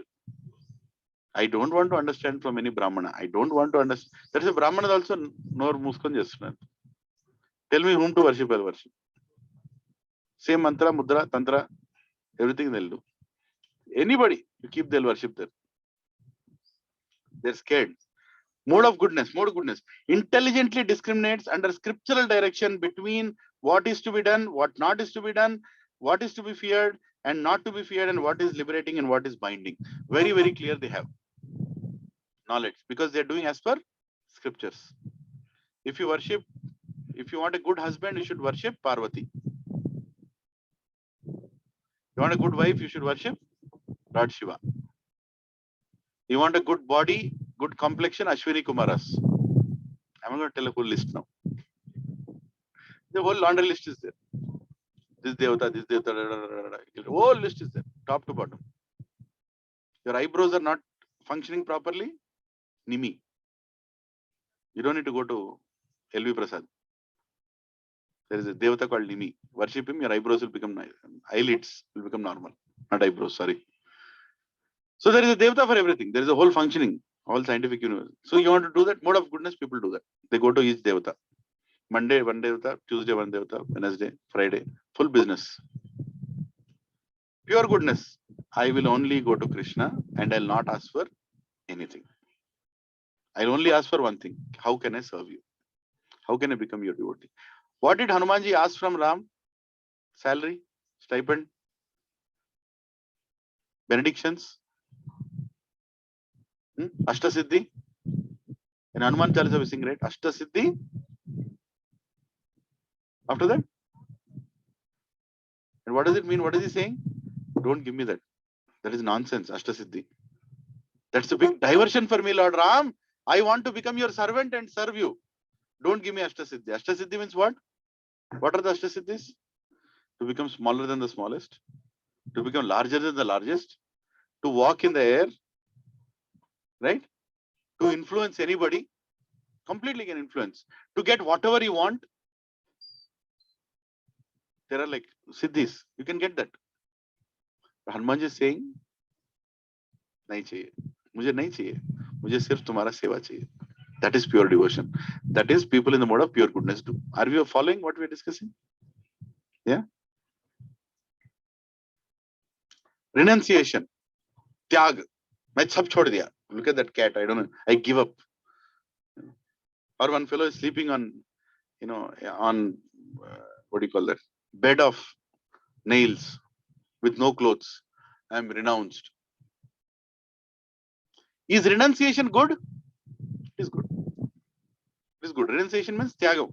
You're not attached to things. You should be renounced. But that can also be in mode of ignorance, mode of passion, mode of goodness and bhakti, pure goodness. How? People in the mode of renunciation consists of giving up one's prescribed duties because of illusion. The first thing they do after coming to satsang is, I'll resign. I don't want to do job anymore. I don't want to business anymore. I don't want to earn anymore. Right? Spirituality means I'll sit down, I'll not do anything. Improper understanding, improper application. After hearing Bhagavad Gita, what did Arjuna do? He went to Himalayas. What did he do? War. Bhagavad Gita doesn't make you dutyless. It makes you perform your duty perfectly and choose the right duty, highest duty, right? Highest dharma. So performs giving up, renunciation. People in the mode of ignorance just give up things without proper understanding. People in the mode of passion consists of giving up one's prescribed duty because of fear, because of they appear troublesome. Whatever they don't like, they'll get rid of it, and they say tyag. It's like, for 1 year I will not eat Karela. That is my Bhishma Pratigya. What is the greatness in that? Anybody can do that Pratigya here? Anybody can do. Again. 1 year I will not eat motichur laddu. That's a very problem. For me, it is a big problem. I don't like motichur laddu. I'm just telling you example. Right? For 1 year I will not eat khichdi. That's a very big problem for me. I like khichdi. Sacrifice. What is the definition of sacrifice? Giving up something that you like for a definite benefit in future. That is called sacrifice. Definition of tyagam. Tyag matlab kya? Giving up something that you like for a certain benefit in future. That should be there. It's not like I'm just sacrificing, no benefit only. No, you should not sacrifice anything for no benefit. There should be a benefit. Because in scripture, there is a benefit given for every sacrifice.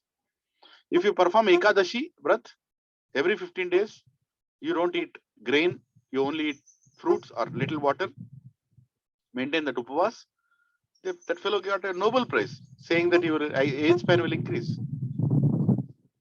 It was already there in our scriptures. Perform Ekadashi on those full moon days. When the moon is full, the water is disturbing. All the ocean is, tides are high. That day, if you eat food that will retain water, what will happen inside? Waves will start. Diseases will come. You'll die soon. On Ekadashi day, we don't eat anything that will retain water. If you eat grains, it will retain water. If you eat fruits, immediately the water will go out. Is that true? Yeah. Scientifically also, it's good to do Ekadashi Vrat. Your age span will increase. You will not get certain diseases. And spiritually also, there is a whole explanation of why we perform Ekadashi. I'll send a lecture for that also. You can go through 1 hour nicely. Why we do Ekadashi? How is it beneficial? Once in 50 days, fasting. It's already there. It's already there. Intermediary fasting, all that we are trying. It's already there. When to fast, on which day you have to fast. Right? Mode of goodness. Consider performing one's prescribed duties because they ought to be done and abandoning attachment to the fruits of one's work. I'll do it. Even if I get result or not, I'll continue to do. And finally, for the enjoyment of Krishna. I will do it. I'll do renunciation only for his enjoyment. The Ekadashi Vrat, I do it for Krishna's enjoyment, not for my enjoyment. Are you all following, Provision Mataji? I'm going a little fast here. Yeah. So what are the shloka number? 18.73. Everything, whatever I've told here is already mentioned. 17.56. Austerity, tapasya. People in the mode of ignorance foolishly perform tapasya, obstinate to self-torture or destroy or injure others. If I'm doing fasting for a political purpose, you know that is a sin.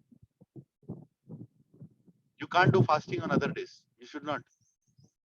When you're supposed to eat, you're supposed to eat. You can't sit and there, I'm fasting for this reason. You're torturing your body, and your body belongs not to you, to Krishna. You cannot do that. That's mode of ignorance. Austerity in the mode of ignorance. Right? Performed to gain respect, honor, and reverence brings only unstable temporary results.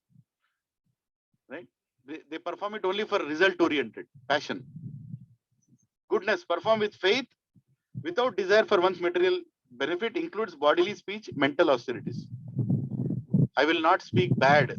I will not use bad words. How many have taken that oath? You can take that oath. I will not use any swear words. I will not use any bad words for the rest of my life. No matter how angry I'll become, I'll not use it. Is it austerity? Yes. Is it good for you? Yes. It's good for you. We should do that. It's difficult because we have a conditioning. But work on it. Right? This is what people in the mode of goodness do. They take up austerities for long-term benefits. People in pure goodness for the satisfaction of Krishna. Samsiddhir Haritoshanam. Samsiddhir Haritoshanam. Right? Shloka number 17.14, 17.15. Talk about it. Knowledge. What is real knowledge? Knowledge also is there in Tamoguna, Rajoguna, Sattoguna, pure. You can go through that. Right? Very meager, unrelated to absolute truth, breeds attachment to one kind of work as all in all, concerned only with bodily comforts, eating, sleeping, waiting, defending, and so resembles the knowledge of animals. What do they teach in IITs, IIMs, ISB, CA Institute, MBA? What do they teach? Knowledge in the mode of eating, mating, sleeping, defending. Ignorant knowledge. That is equal knowledge that animals have. That's all. Nothing higher than that. Knowledge in the mode of passion gives rise to speculative doctrines and theories through which one can see the body as the self and consciousness as a temporary byproduct of the body, rules out the existence of eternal individual soul within. Basically, this knowledge is philosophical knowledge. People like to read philosophy. See, again, every time I say CA Institute and this and that, don't get offended. Point I'm trying to make is that is not a goal of life. That knowledge will not remove us from this world. It will keep us in this world. If understanding what I'm saying, every knowledge is respectable, whether it is material knowledge or spiritual knowledge. But you should understand, what do you get out of that knowledge? By doing all this, by getting material knowledge, you get a good job. Through that good job, you get good food, good house to live. That's all it is. But the people who live with that knowledge live in this world continuously. They keep coming back again and again. Janma mrityu jara vyadi, janma mrityu jara vyadi. They keep coming back again and again. That is why it is called ignorant knowledge. Not disrespectful knowledge, ignorant knowledge. But people in the mode of passion, they want philosophy. And they want to prove that this is good for me. In that knowledge also, they'll see how they can take advantage of the knowledge. You following? People in the mode of goodness gives rise to vision of undivided spiritual force within the body, meaning spiritual knowledge. Spiritual knowledge comes into mode of goodness. Knowledge which will make you remember that you are not the body, you are the soul. The knowledge that keeps you motivating towards that is called mode of goodness. So people, if you have 3 friends, one friend is always attending satsangs, he is like very keen on learning more, he's reading books, he is in mode of goodness. There is one person who keeps talking philosophy only to his advantage, mode of passion. One person who is just speaking about what is the best Amazon deal, mode of ignorance. Pure goodness enables one to see all living beings, eternal individuals, spiritual servants. They will see every living entity. They'll see God in everybody, including an ant, including a dog, including a human. Everybody, they'll see God. They'll respect everybody. Even if there is a small bird, they'll see Krishna in that bird. Bird is not Krishna. Krishna is in that bird.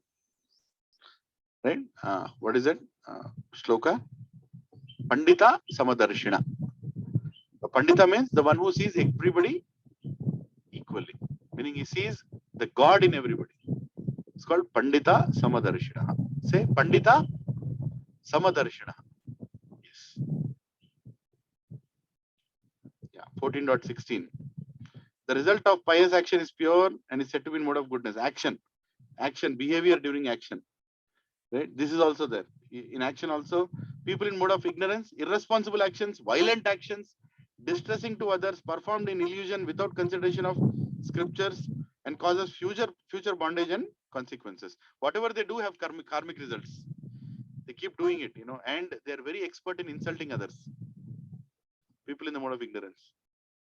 They're very expert in shouting in others, right? They're very expert in making people feel bad about themselves, right? Appraisal time. People in the mode of passion, performed under false egotism and with great effort to satisfy one's desires and enjoy the fruits of his work, results in distress. Again, they just do it for their satisfaction. When you keep doing work for your satisfaction, at one point you'll get distressed because you'll not get satisfaction everywhere, isn't it? If you work throughout the year thinking you'll get a good appraisal, will you be happy throughout the year? Throughout the year, you will be in anxiety only. But a good worker is a worker who will just do his best and wait what comes. And whatever comes, he'll continue his good work because he likes to work. He enjoys his work also. That is also a factor. Performed under scriptural regulations as a matter of duty without attachment and without love and hate, and by one who renounces the fruits of his actions in purification, goodness. So he performs as per scripture. See how important Krishna is saying again and again, do lead a life according to Shastra. See, for us, unfortunately, Shastra has become a Brahman's book in India. Shastra is our book. Whether you are a Shudra, Vaishya, Kshatriya, whatever you are, Brahmana, everybody needs to read Shastra. It's a misconception created through movies and media that knowledge is given only to some sections of people in India. No, knowledge is for everybody. Knowledge is for everybody. Whoever uses that knowledge properly, you have to serve that person. Brahmanas can use that knowledge properly, so you serve the Brahmanas. But knowledge is also given to Shudras. Ramanujacharya's guru was a Shudra.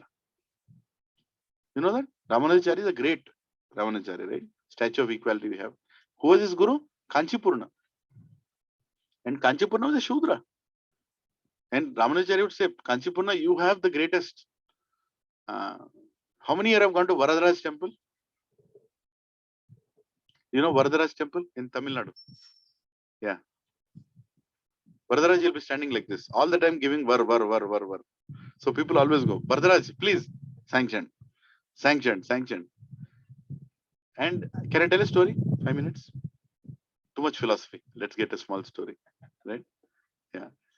So Varadaraj was worshipped by Kanchi, by Kanchipurna. So Varadaraj temple was on the hill and Kanchipurna would go every day and he would serve Varadaraj. Kanchipurna is Shudra, but such a nice priest in himself, such a nice devotee that Varadaraj would talk to him. So Kanchipurna is coming with a plate of something in the hall and Varadaraj will be like, Aaj kya lekar aaye? Huh? Are you in a good mood? Can we talk now? What is going on? Varadaraj in Kanchipurna, yeah, I'm doing nice. Taking care of things. He used to talk to Varadaraj. And everybody in the town knew that Kanchipurna is talking to Varadaraj. Right? So once one person came. He came and asked Kanchipurna that, can you go and ask Varadaraj something on my behalf? You speak to him every day, right? He doesn't speak to us. For us, he is like this only. But for you, he speaks. Since he speaks to you, I'll ask something about me. Can you ask? Kanchipurna is a devotee. I say, yeah, I'll ask. Tell me what you want. After I die, will I go to Varadaraj? Will I go to Vaikunta? Can you ask? So Kanchipurna, like, yeah, I can ask. So this day Kanchipurna goes, he keeps his plate, Aarti plate, this, that is Varadaraj is looking. Tell me what, do you want to ask me something today? He's Paramatma, he knows everything. So Kanchipurna, yeah, I have something, not for me. One person came, he serves in the temple, he does some nice things. He helps me. So he wants to ask a question. Can I ask? Varadaraj, you can ask. Go ahead. Whatever you want to ask, you can ask. After that person dies, will he come back to you? Will you take him to your abode? Will he come to Vaikunta? Varadaraj says, Tadastu, Pakka he'll come. Immediately he'll go outside, he'll call that fellow. Hey, come here. I asked, he told you'll go to Vaikunta. That person becomes so happy that, I'm going to Vaikunta after I die. So when will I die? I'm ready to die. But I'm going to Vaikunta. And he starts jumping everywhere in Kanchipuram. He'll go, I'm going to Vaikunta. I'm going to Vaikunta. Kanchipurna told I'm going to Vaikunta. Kanchipurna told I'm going to Vaikunta. People, who told? Kanchipurna told. Why did Kanchipurna tell? I went and asked Kanchipurna. He went and asked Varadaraj. Immediately next day, what happens? Big line. outside the temple. Everybody is asking, Kanchipurna, you want to ask something? Can you ask on our behalf? What is it? Vilagoda Vaikunta. Vilagoda Vaikunta. Kanchipurna is there. I'll ask. Then Kanchipurna, it takes everybody's whole town. He goes to God and he says, this person has, this is Varadaraj, this person has, this person has, will all of them go to your abode? Tadastu. Everybody will come back to me. And the entire town is in festival. Everybody jumping. We're all going back to Vaikunta after you're dead, So happy. Then suddenly Kanchipurna gets it out. I never asked. What about me? Then he goes to Kanchi, Varadaraj. Varadaraj is like this. Varadaraj? Yeah. What about me? Will I come to Vaikunta after I die? No, you will not come. Huh? He'll immediately, that plate will fall down on the floor. All the service that he's doing, like, what is this? I am serving you. I'm taking care of everything that you want. I'm fanning you. In summer I'm fanning you. In doing abhishekam to you, keeping you cool, giving everything that you need. I will not go to Vaikunta. What is this? Can anybody here answer? Why? Huh? But everybody were doubtful. Na? They also asked. What Vara says, anyone who serves my devotee will come to me. You are directly serving me. Beach mein kaun hai? Then Varadaraj is like, then Kanchipurna, this is too much.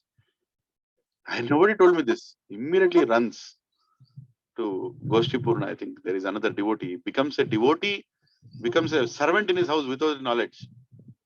And he serves him for like 6-7 months. And finally they find out, hey, it's Kanchipurna.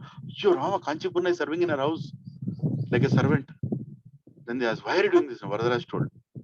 Then he goes back. You go, enough, you're done. Go now. We can't. Already we accumulated so much papam by, making you serve in our house. Then Kanchipurna goes to Varadaraj. Then when he's serving there, he doesn't ask. Then he says, you'll come to me. You'll come to me. So every time you can go to Tamil Nadu, you can go to the temple. Beautiful temple. Varadaraj temple. Varadaraj Swami temple. Kanchipuram. People go to Kanchi for Kanchi saris. But you should go for Kanchipurna. Right? The devotee. So such devotees' behavior, it will always be in bhakti. Pure goodness. How was the story? Nice. Too much philosophy. Yeah, I know. Determination. Determination also, how determined you are to do things can also be in Tamoguna, Rajoguna, Sattva. People in the mode of ignorance, how are they determined? Cannot go beyond daydreaming, fearfulness, lamentation, moroseness, and illusion. They'll just daydream. They'll sit like this. Very temple aega. Chalo, I'll go and sleep now. By the time I get up, all temples will come. That is mode of ignorance. Determination in mode of ignorance. Determination in the mode of fearfulness. They're very fearful. Moroseness, illusion. They're always very dull-headed. No activeness. Bhakti means sona. Right? No activeness. They're not focused. Ignorance. Fixed upon securing the fruits of religion, economic development, and sense gratification. They want to get some recognition back. वो कौन donate किया? वो temple कौन बनाया? Right? मेरे बाप का नाम लिखो. Because I gave that stone. I gave that Jodhastambam. उधर लिखो. इधर लिखो. घंटा मैं दिया. मेरा नाम रहना घंटे पे. इదంతా ఏంది? Mode of passion. Rajagunam. I want to be known. I want to be known. Like that. They'll construct big temple also. But for what? Not Samsiddhir Haritoshanam. Samsiddhir Nanatoshanam. Me. Not Haritoshanam. Mode of goodness. Practically unbreakable, sustained and steadfastness by yoga, which controls the activities of mind, life, and senses. They can control their senses, their life, and they are always determined. Their determination cannot be brought down. No matter what you do, their life is ruined. Still, they will continue in bhakti. Still they'll keep doing what they're doing. Can you give an example like that? We are sitting in his temple, Hanumanji. Isn't it? Always determined. Could anything bring his determination down? When Hanumanji jumped, on the way he got 4 hurdles. First hurdle was his father's friend, Vayudeva's friend. And he had big palace on that island. He said, Hanumanji, I know you're going. Come here now. 1 bedroom, one night you can take rest and go. I'm going to serve my mother Sita. Lord Ram, don't disturb me in between. I don't want. No, you are insulting me. I'm your father's friend. How can you say no? You have to come here. No. I'll not come. Nothing will stop me from going ahead. Then one big Rakshashi shall come. Surasa, I think. I forgot her name. Simhika. Simhika also will come. The 2 Rakshas will come. One will capture the shadow. Right? Pull him down. He'll go into her body, will rip her apart. And there is another Rakshashi who will tell, unless you go through my mouth, you cannot go forward. Then what does Hanumanji do? He becomes big. I am bigger than you. I'll become bigger than you. I'll become bigger than you. I'll become bigger than you. Hanumanji becomes so big, so huge. Bigger than planet Earth. This lady will become even bigger than him. Suddenly, he'll become so small and go through her mouth and come outside and say, Okay, I've done it. Only a devotee can do that. Trinadapi sunichena, taralopi saishina, amananiya manadena, kirtane sir. He doesn't mind becoming small. Rakshasa always wants to become big. Isn't it? Rakshasa always wants to become big. But a devotee doesn't mind becoming small in service of God. And finally, Lankini. Right? So all these hurdles, he will never stop. That is people in the mode of goodness. They'll never stop. Whatever happens, they'll not stop their charity. They'll not stop their austerity. They'll not stop their all the activities they do for purity. They'll not stop. People in the mode of pure goodness, fully engaged in Krishna consciousness and never deviated by anything else. They will only do for Krishna's benefit. If somebody says for your benefit, I say, I don't want that yajna. Prabhu, there are so many people deceased in your house. Why don't you do yajna? No, Prabhu. I don't want any yajna. I'll only do for Krishna. Harinam yajna I'll do for Krishna's happiness. Does it mean you should not do? If we are at that state, if you become pure devotees, you can stop all that. But still you can do. Narsimha home you can do. Right? Sudarsha home you can do. For the goodness of your family. But by my family's goodness, what am I going to use the family for? Krishna consciousness. See, you can make it into bhakti. Can you worship Lakshmi Devi to get more money? Can a devotee worship Lakshmi Devi to get more money? He can worship to build a temple for Narayan. Is it okay? We are not for Vairagya, we are for Yukta Vairagya.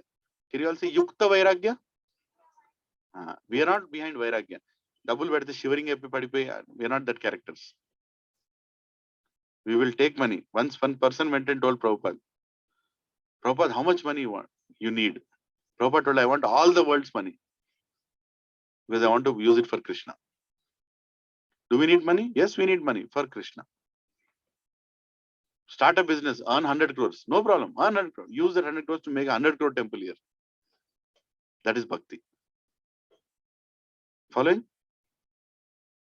Yukta Vairagya is more important than just Vairagya. I'll stop this, stop that. I'll not eat this, eat that. I'll not go there, here, there. Why do you get into all that? Do everything for Krishna. For Krishna. There are some devotees who work in airport.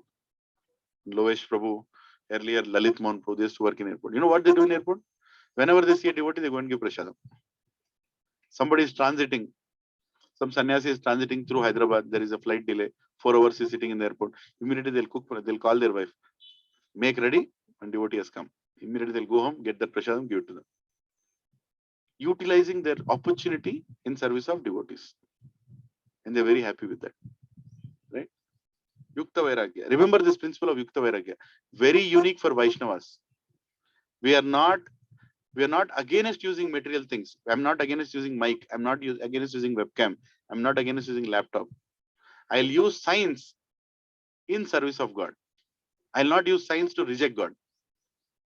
Scientifically, I can't see God, so I don't believe in God. No, I'll use science to see God. Are you all okay? Yeah. So determination also. Now Krishna is saying, when one dies in the mode of goodness, he attains the pure higher planets. When one dies in the mode of passion,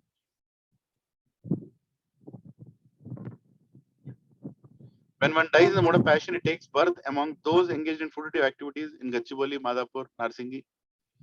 When one dies in mode of ignorance, it takes birth in animal kingdom. I was trying to be more personal. If you die in mode of passion, where will you come? Where will you work? ADP payroll, Infosys. Where you work? Salesforce.com. So these all people are the people who died in passion. They came back. They're again continuing the same job. Okay, people in the mode of ignorance, where they'll go? Animal kingdom. All different sounds. Meh. Right? They'll keep going around there. People in the mode of goodness, higher planets. Somarasa, Menaka dancing. Right? They'll sit there. Nice enjoyment. But after credit card balance gets over, what will happen? Ra. Ra. You've gone around, come back. Right? Come back again. Work like a donkey. Create that pious. Do Satyanamratam, do this Vratam, do that Vratam. Pious credit, pious bank balance. Then what? Then you'll go? Higher planets. Then what will you do? Credit card balance over. Then what will happen? Rara. Will come back again.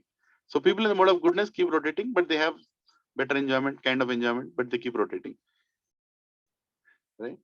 So happiness also is the mode of ignorance, passion, and goodness. Yeah. Happiness for the people in mode of ignorance, we are almost done. Last. Blind to self-realization. Their happiness is nothing to do with self-realization. They don't want to do anything related to God or anything. Happiness. I want to be happy. I'm the center of attention. If I'm dancing, everybody should see. Right? So that is their focus. But when devotees dance, only God sees. We are not, look at me, how am I dancing? We make everybody dance. We pull people. Come, dance, let's dance, right? Like that. So their happiness comes out of sleep, laziness, and illusion. How are you happy? Pandukuta Madhavastha was. Pakka mode of ignorance. For them, happiness means sleeping. Right? An illusion. Happiness and mode of passion derived from contact of senses, sense objects, sexual enjoyment, or touching anything, eating, tongue, enjoyment, like I want taste, sensual enjoyment. Their happiness is only dependent. If that is stopped, they can't survive. Right? Mode of passion. Mode of goodness compared to poison in the beginning and nectar at the end, because it involves control of mind and senses and awakens self-realization. They're ready to take austerities for they want higher happiness. Right? In the beginning, it's difficult. Who likes chanting? Oh, I don't like chanting. I'll still chant. Because at the end, this is the highest enjoyment. Now it is not. But when Krishna gives us the taste, then Rupa Goswami says that Krishna, why did you give me one mouth and 2 years? You would have given me million mouths and millions of years, because your taste of your name is so nice. Goswami is saying he was actually experiencing the taste of holy name, Krishna, Rama, Hare. But we are not right now, because it's in the beginning, it's like poison, nectar at the end. Well, our ancestors also, our elders also used to tell, when you're young, you should work hard. When you're old, you can rest. Have you heard this? But what are today children being trained? Young, relax. Old, kaam karke maro. Reverse. If you study well now, you'll get good job, you'll be relaxed. If you don't study well now, you'll not get. Our culture has that. Right? So it might taste like poison in the beginning, but nectar at the end. This is what people in the mode of goodness do. They'll take up austerities even if they don't like, but it is for their long-term good. Now, Pure goodness derived from service rendered by purified soul to the Supreme Personality of Godhead in an eternal loving relationship, ever increasing ecstasy, unparalleled by mundane experience or emotion. They are so much enjoying day after day, week after week, serving God. And there is so many festivals. There is so much nice things to hear, right? Nice things to give. Like today evening, we are having satsang in one Mataji's house. Her name is Surabhi Mataji in Ramki Towers. Right? More than 100 people are coming. What will you do? Nice Krishna Katha, nice Prashadam, don't ask me what all. Right? And nice dance. And all families are learning something good. Is that a good thing to do? Right? Who wants it every Sunday? Who wants it every Saturday, Sunday? Zyada ho gaya kya? Who wants it every day? Can you take that much enjoyment every day? Just imagine you don't have to work. Every morning you have to come here. We'll sit under the tree, discuss, kirtan, dance, prasad, hari bol. You want a life like that? तदास्तु बोलेंगे ऊपर से चाहिए नहीं चाहिए मेरे को तो चाहिए रे बाबा तुम लोग खड़ो I want that life only. I'm sorry, I'm just saying we have to aspire for that. It exists. That is Vaikunta, where Narayan is sitting with Lakshmi Devi. He's continuously telling nice things, doing, and all of them are serving Narayan. They don't have to punch any time card or time sheet or salary or nothing is there. They're getting all the resources. They're nicely happy. That place exists, and we want to go there. क्या विरोध pro? Huh? How many believe that that place exists? Vaikunta exists? It exists. It is there. Once one person came to Prabhupada and he told, Prabhupada, you're telling me to stop this, stop that, stop. What if at the end God doesn't exist? Pura sal, no onion, no garlic, no this, no that, maar diya matlab. At the end, we die and God is not there. Then Prabhupada gave a beautiful answer. He said, see, even if God is not there, I think my life has been filled with enjoyment. I had wonderful people around me. I was surrounded by beautiful people, right? And everybody were doing service. We were dancing, we are feasting, we are enjoying, right? Satsangs, relationships. I think it's worth living like this. But for you, who didn't do any of this, what if God is there? Tab kya karega? At least I led a good life till death. What will happen to you? It's okay, chant. So devotional life is always sublime, always nice. You'll only hear good things, good people. I might be the only fellow who has gone to maximum number of houses in my home. Kya, Vinod bro? Is that true? Okay, let us take a challenge here. Chalo. Let me ask.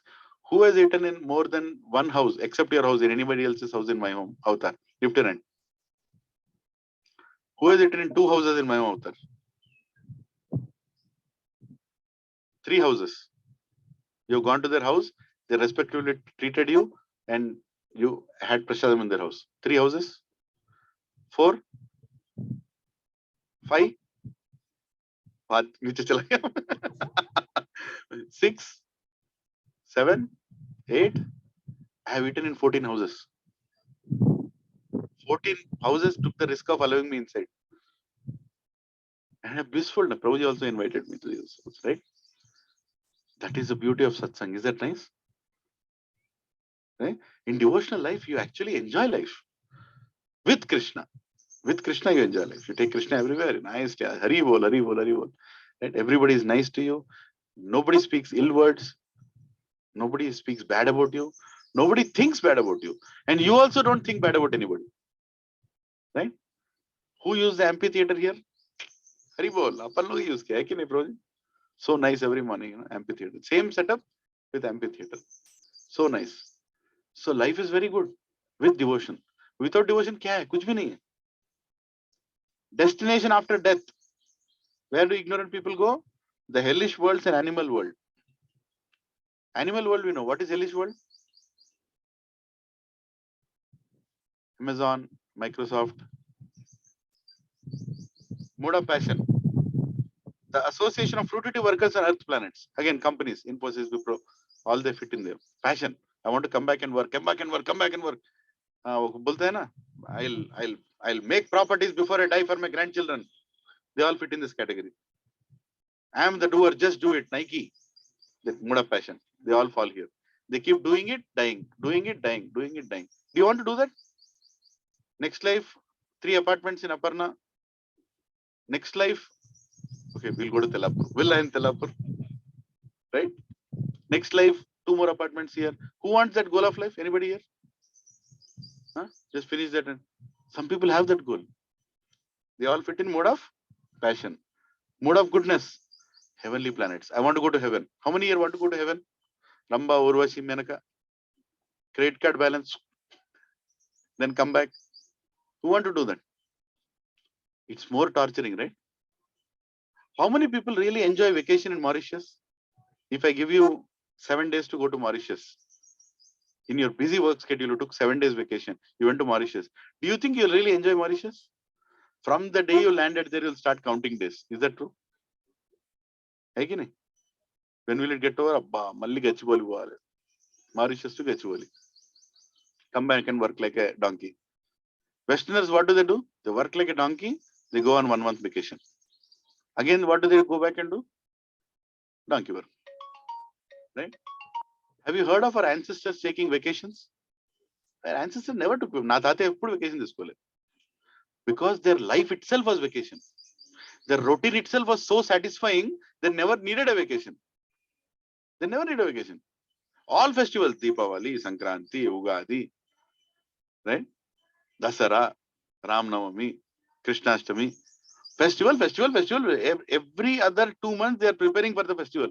All houses and villages are filled with bliss. They never needed to go to any dham also. Right? And they had so many temples. Such a rich culture we lived in. Now we want vacation. Who wants vacation? Who is completely tortured and butchered? He needs a vacation. Few days I'll go out and come. Those people need vacation. Isn't it? Pure goodness, the eternal abode. He'll go to the eternal abode. Where do you want to go? Eternal place or temporary place? Kahan jana hai? Eternal place. We want to go to a place from where no one returns. Hari bol. So what mode am I in? What mode are you in? कोई बात नहीं कर रहा है. 14.10. Sometimes the mode of goodness becomes prominent, defeating the modes of passion and ignorance. Oh, son of Bharata, sometimes the mode of passion defeats goodness and ignorance, and other times ignorance defeats the goodness and passion. And in this way, there is always a competition for supremacy. None of us are in mode of goodness all the time, mode of passion all the time, mode of ignorance all the time. It's a mix. It's up to us which is the one prominent will define our character. If mode of goodness is defining prominence, that means we are leading a sattvic life. Mode of ignorance is prominent means we are leading animalistic life, like that.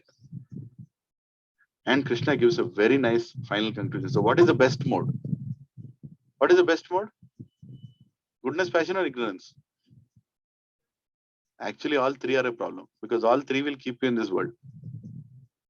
Pure goodness is the best. Please repeat after me. Traigunya Vishaya Aveda Nistraigunyo Bhavarjuna Nirdvandvo Nitya Sattvasto Niryoga Kshema Matmavan. Please repeat after me.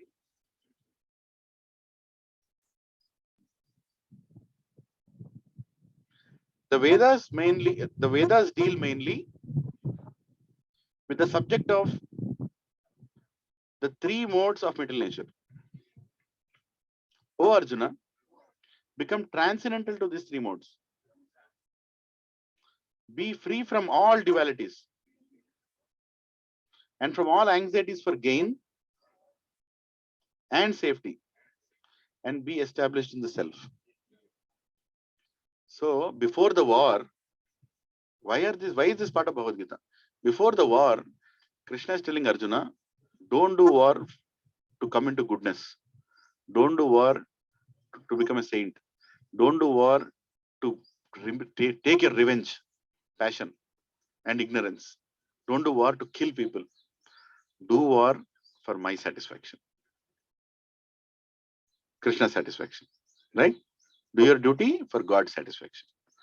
Traigunya Vishya Veda, Nishtraigunya Bhavarjuna, Dhandva Nitva Sattosto, Yoga Kshema Matman. Don't think about comfort, safety, insurance. Don't think about all this nonsense. Lead a life purposeful and for my satisfaction. You'll come back to me. So bhakti is about the three modes. If you want to be in these three modes, you will be here only. Goodness, you'll go up and down, up and down, up and down. Credit card, payment, credit card, payment. Right? Otherwise, so intelligent people, they go for bhakti. Less intelligent people will go for mukti. Right? Mukti means for temporary. They'll go and again come back. There is a difference between mukti and bhakti. Bhakti means even if Krishna doesn't take me, I'm still enjoying here. See what happens. What worst case kya hoga? Lilananda will not go to God. But what will he be doing? Kya karte rahega? Some tree he'll choose, he'll sit down there. Acha prasad he'll enjoy. Wonderful people he'll see. Take their association. Happy enjoyment. Kya farak padta hai? Whether it's Vaikuntha or Bhuloka. For a devotee, it doesn't matter where are you, which situation you are, you will enjoy. If somebody puts a bad case on me, puts me in jail, jail में क्या करेगा? यही करेगा जो यहाँ कर रहे. उनको बिठाओ, बात करो. त्रैगुण्य विषय वेदा निस्त्रैगुण्य भावर्जन. Criminal will be sitting. I am in mode of ignorance. I found out. Knowledge. Devotee is a devotee wherever he is. Right? You are enjoying. So, can anybody stop our enjoyment? Nobody can stop our enjoyment. So, a devotee doesn't even wish. A pure devotee doesn't even wish Vaikuntha. Lord Narasimhadev is telling Prahlad, Prahlad, ask something. Ask something. Prahlad is saying, I don't want anything. Whatever you give is a disturbance for me. Unnecessarily, you'll give something. I'll ask that. Then I'll get diverted. I don't want anything. God is running behind a devotee telling, I'll give you.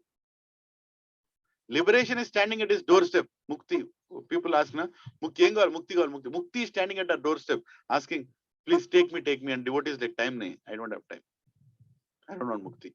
I only want Bhakti. Right? The one who is in devotion is always happy. Hare Krishna, Krishna Krishna, Hare Hare, Hare Ram, Ram Ram, Hare Hare. So please thoroughly study this presentation. I will send it to you. Right? And you can go through it. It's a very important aspect, three modes. How did you like it? Is it okay? Good knowledge? Three modes of material nature. A lot of people never knew, right? This is there in Bhagavad Gita. Major portion of Bhagavad Gita covers this. Because Krishna wants us to surpass the three modes. He wants us to come out of three modes and find happiness in the self. Happiness is not outside. Happiness is inside. A person who finds happiness outside will become unhappy as soon as the current goes away. Because Jabardast serial will stop. Where will you laugh? That fellow has to make you laugh. Then only you can laugh. Isn't it? Whereas the person who finds happiness inside, it doesn't matter what serial is running outside, he'll be happy inside. Because he is experiencing God's presence. Right? So we'll sing little Narshing Arti.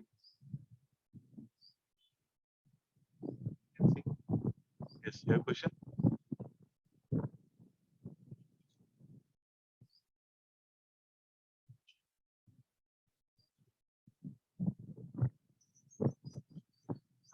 In Vishuddha Tattva also, the three modes are there, but the devotee uses them in bhakti. The devotee uses all the modes also in bhakti. Like Arjuna used mode of passion to serve Krishna. You can't do war in mode of goodness. In mode of goodness, you'll go in front of the enemy and say, Dandot Pranam Prabhu. Aap achhe, main acha. War kaise karoge? For war, you need mode of passion. For war, you need mode of passion. So Arjuna took mode of passion to do the war for his satisfaction. You have to see blood. You have to see gory. You have to cut somebody's head off. You need mode of ignorance for that. He used mode of ignorance for his satisfaction. Did not get attached. Are you following? A devotee can use everything in service of Krishna. Did it answer? Any other questions? What mode are you in? You have to introspect. And slowly we all have to come to mode of pure goodness. Slowly it will happen. It is not going to happen overnight, Prabhus and Matajis. Some people will take more time. If you think your wife is taking more time, allow her to take. If you're thinking your husband is taking more time, allow her to take. Don't force anybody in bhakti. It has to come automatically, slowly. But one thing you can force them is ask them to come and eat prasadam. Because this will do miracle. It will directly take you from mode of ignorance to pure goodness. Prasadam has that potency. Don't think we are just serving vegetarian food here. No. It is offered to God. It has different potency. And it will change a lot of things in you. Without your awareness, you will change. Namaste Narasimhaya.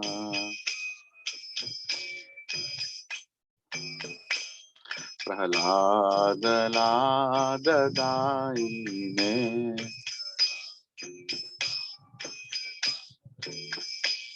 Hiranyakashipurvakshaha.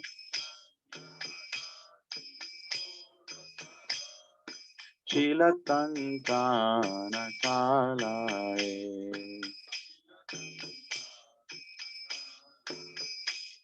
Ito Narasimho Parato Narasimho.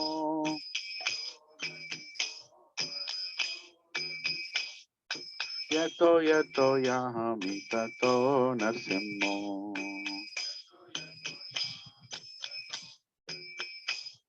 Bahir Narasimho Hridaye Narasimho.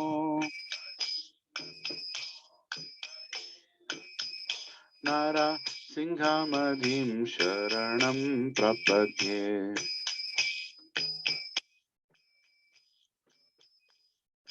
Tabakara Kamala Barenakam Adbhuta Shringam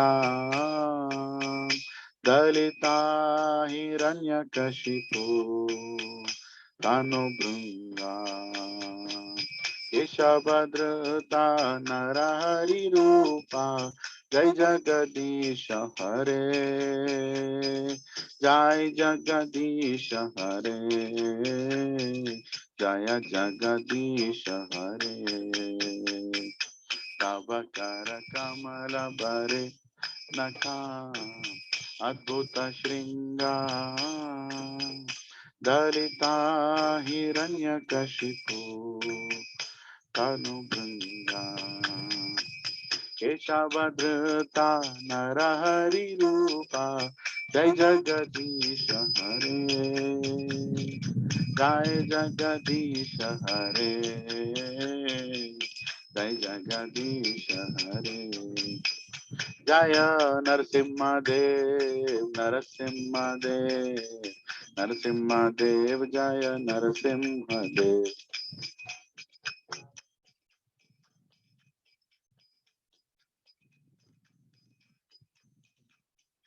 Jaya Prahlad Maharaj, Prahlad Maharaj, Prahlad Maharaj, Jaya Prahlad Maharaj.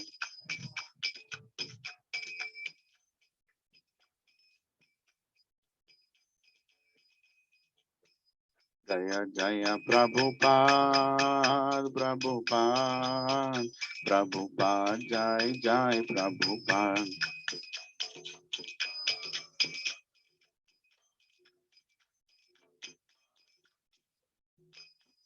Jaya Jaya Gurudev, Gurudev, Gurudev, Jai Jai Gurudev.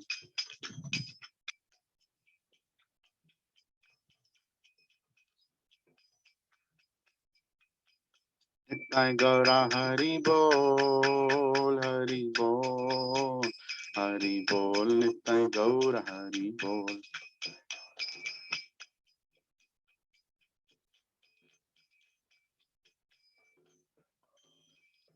भक्त विघ्नाश नरसिंहदेव भगवान की, भक्त शिरोमणि प्रहलाद महाराज की, श्रील प्रभुपाद की, श्रील गुरुदेव की, निताई गौर प्रेमानंदे. हरि हरि बोल. Hare Krishna. Thank you very much for coming. We finished this modes of material nature. Next week topic will be on Guru, so don't miss that.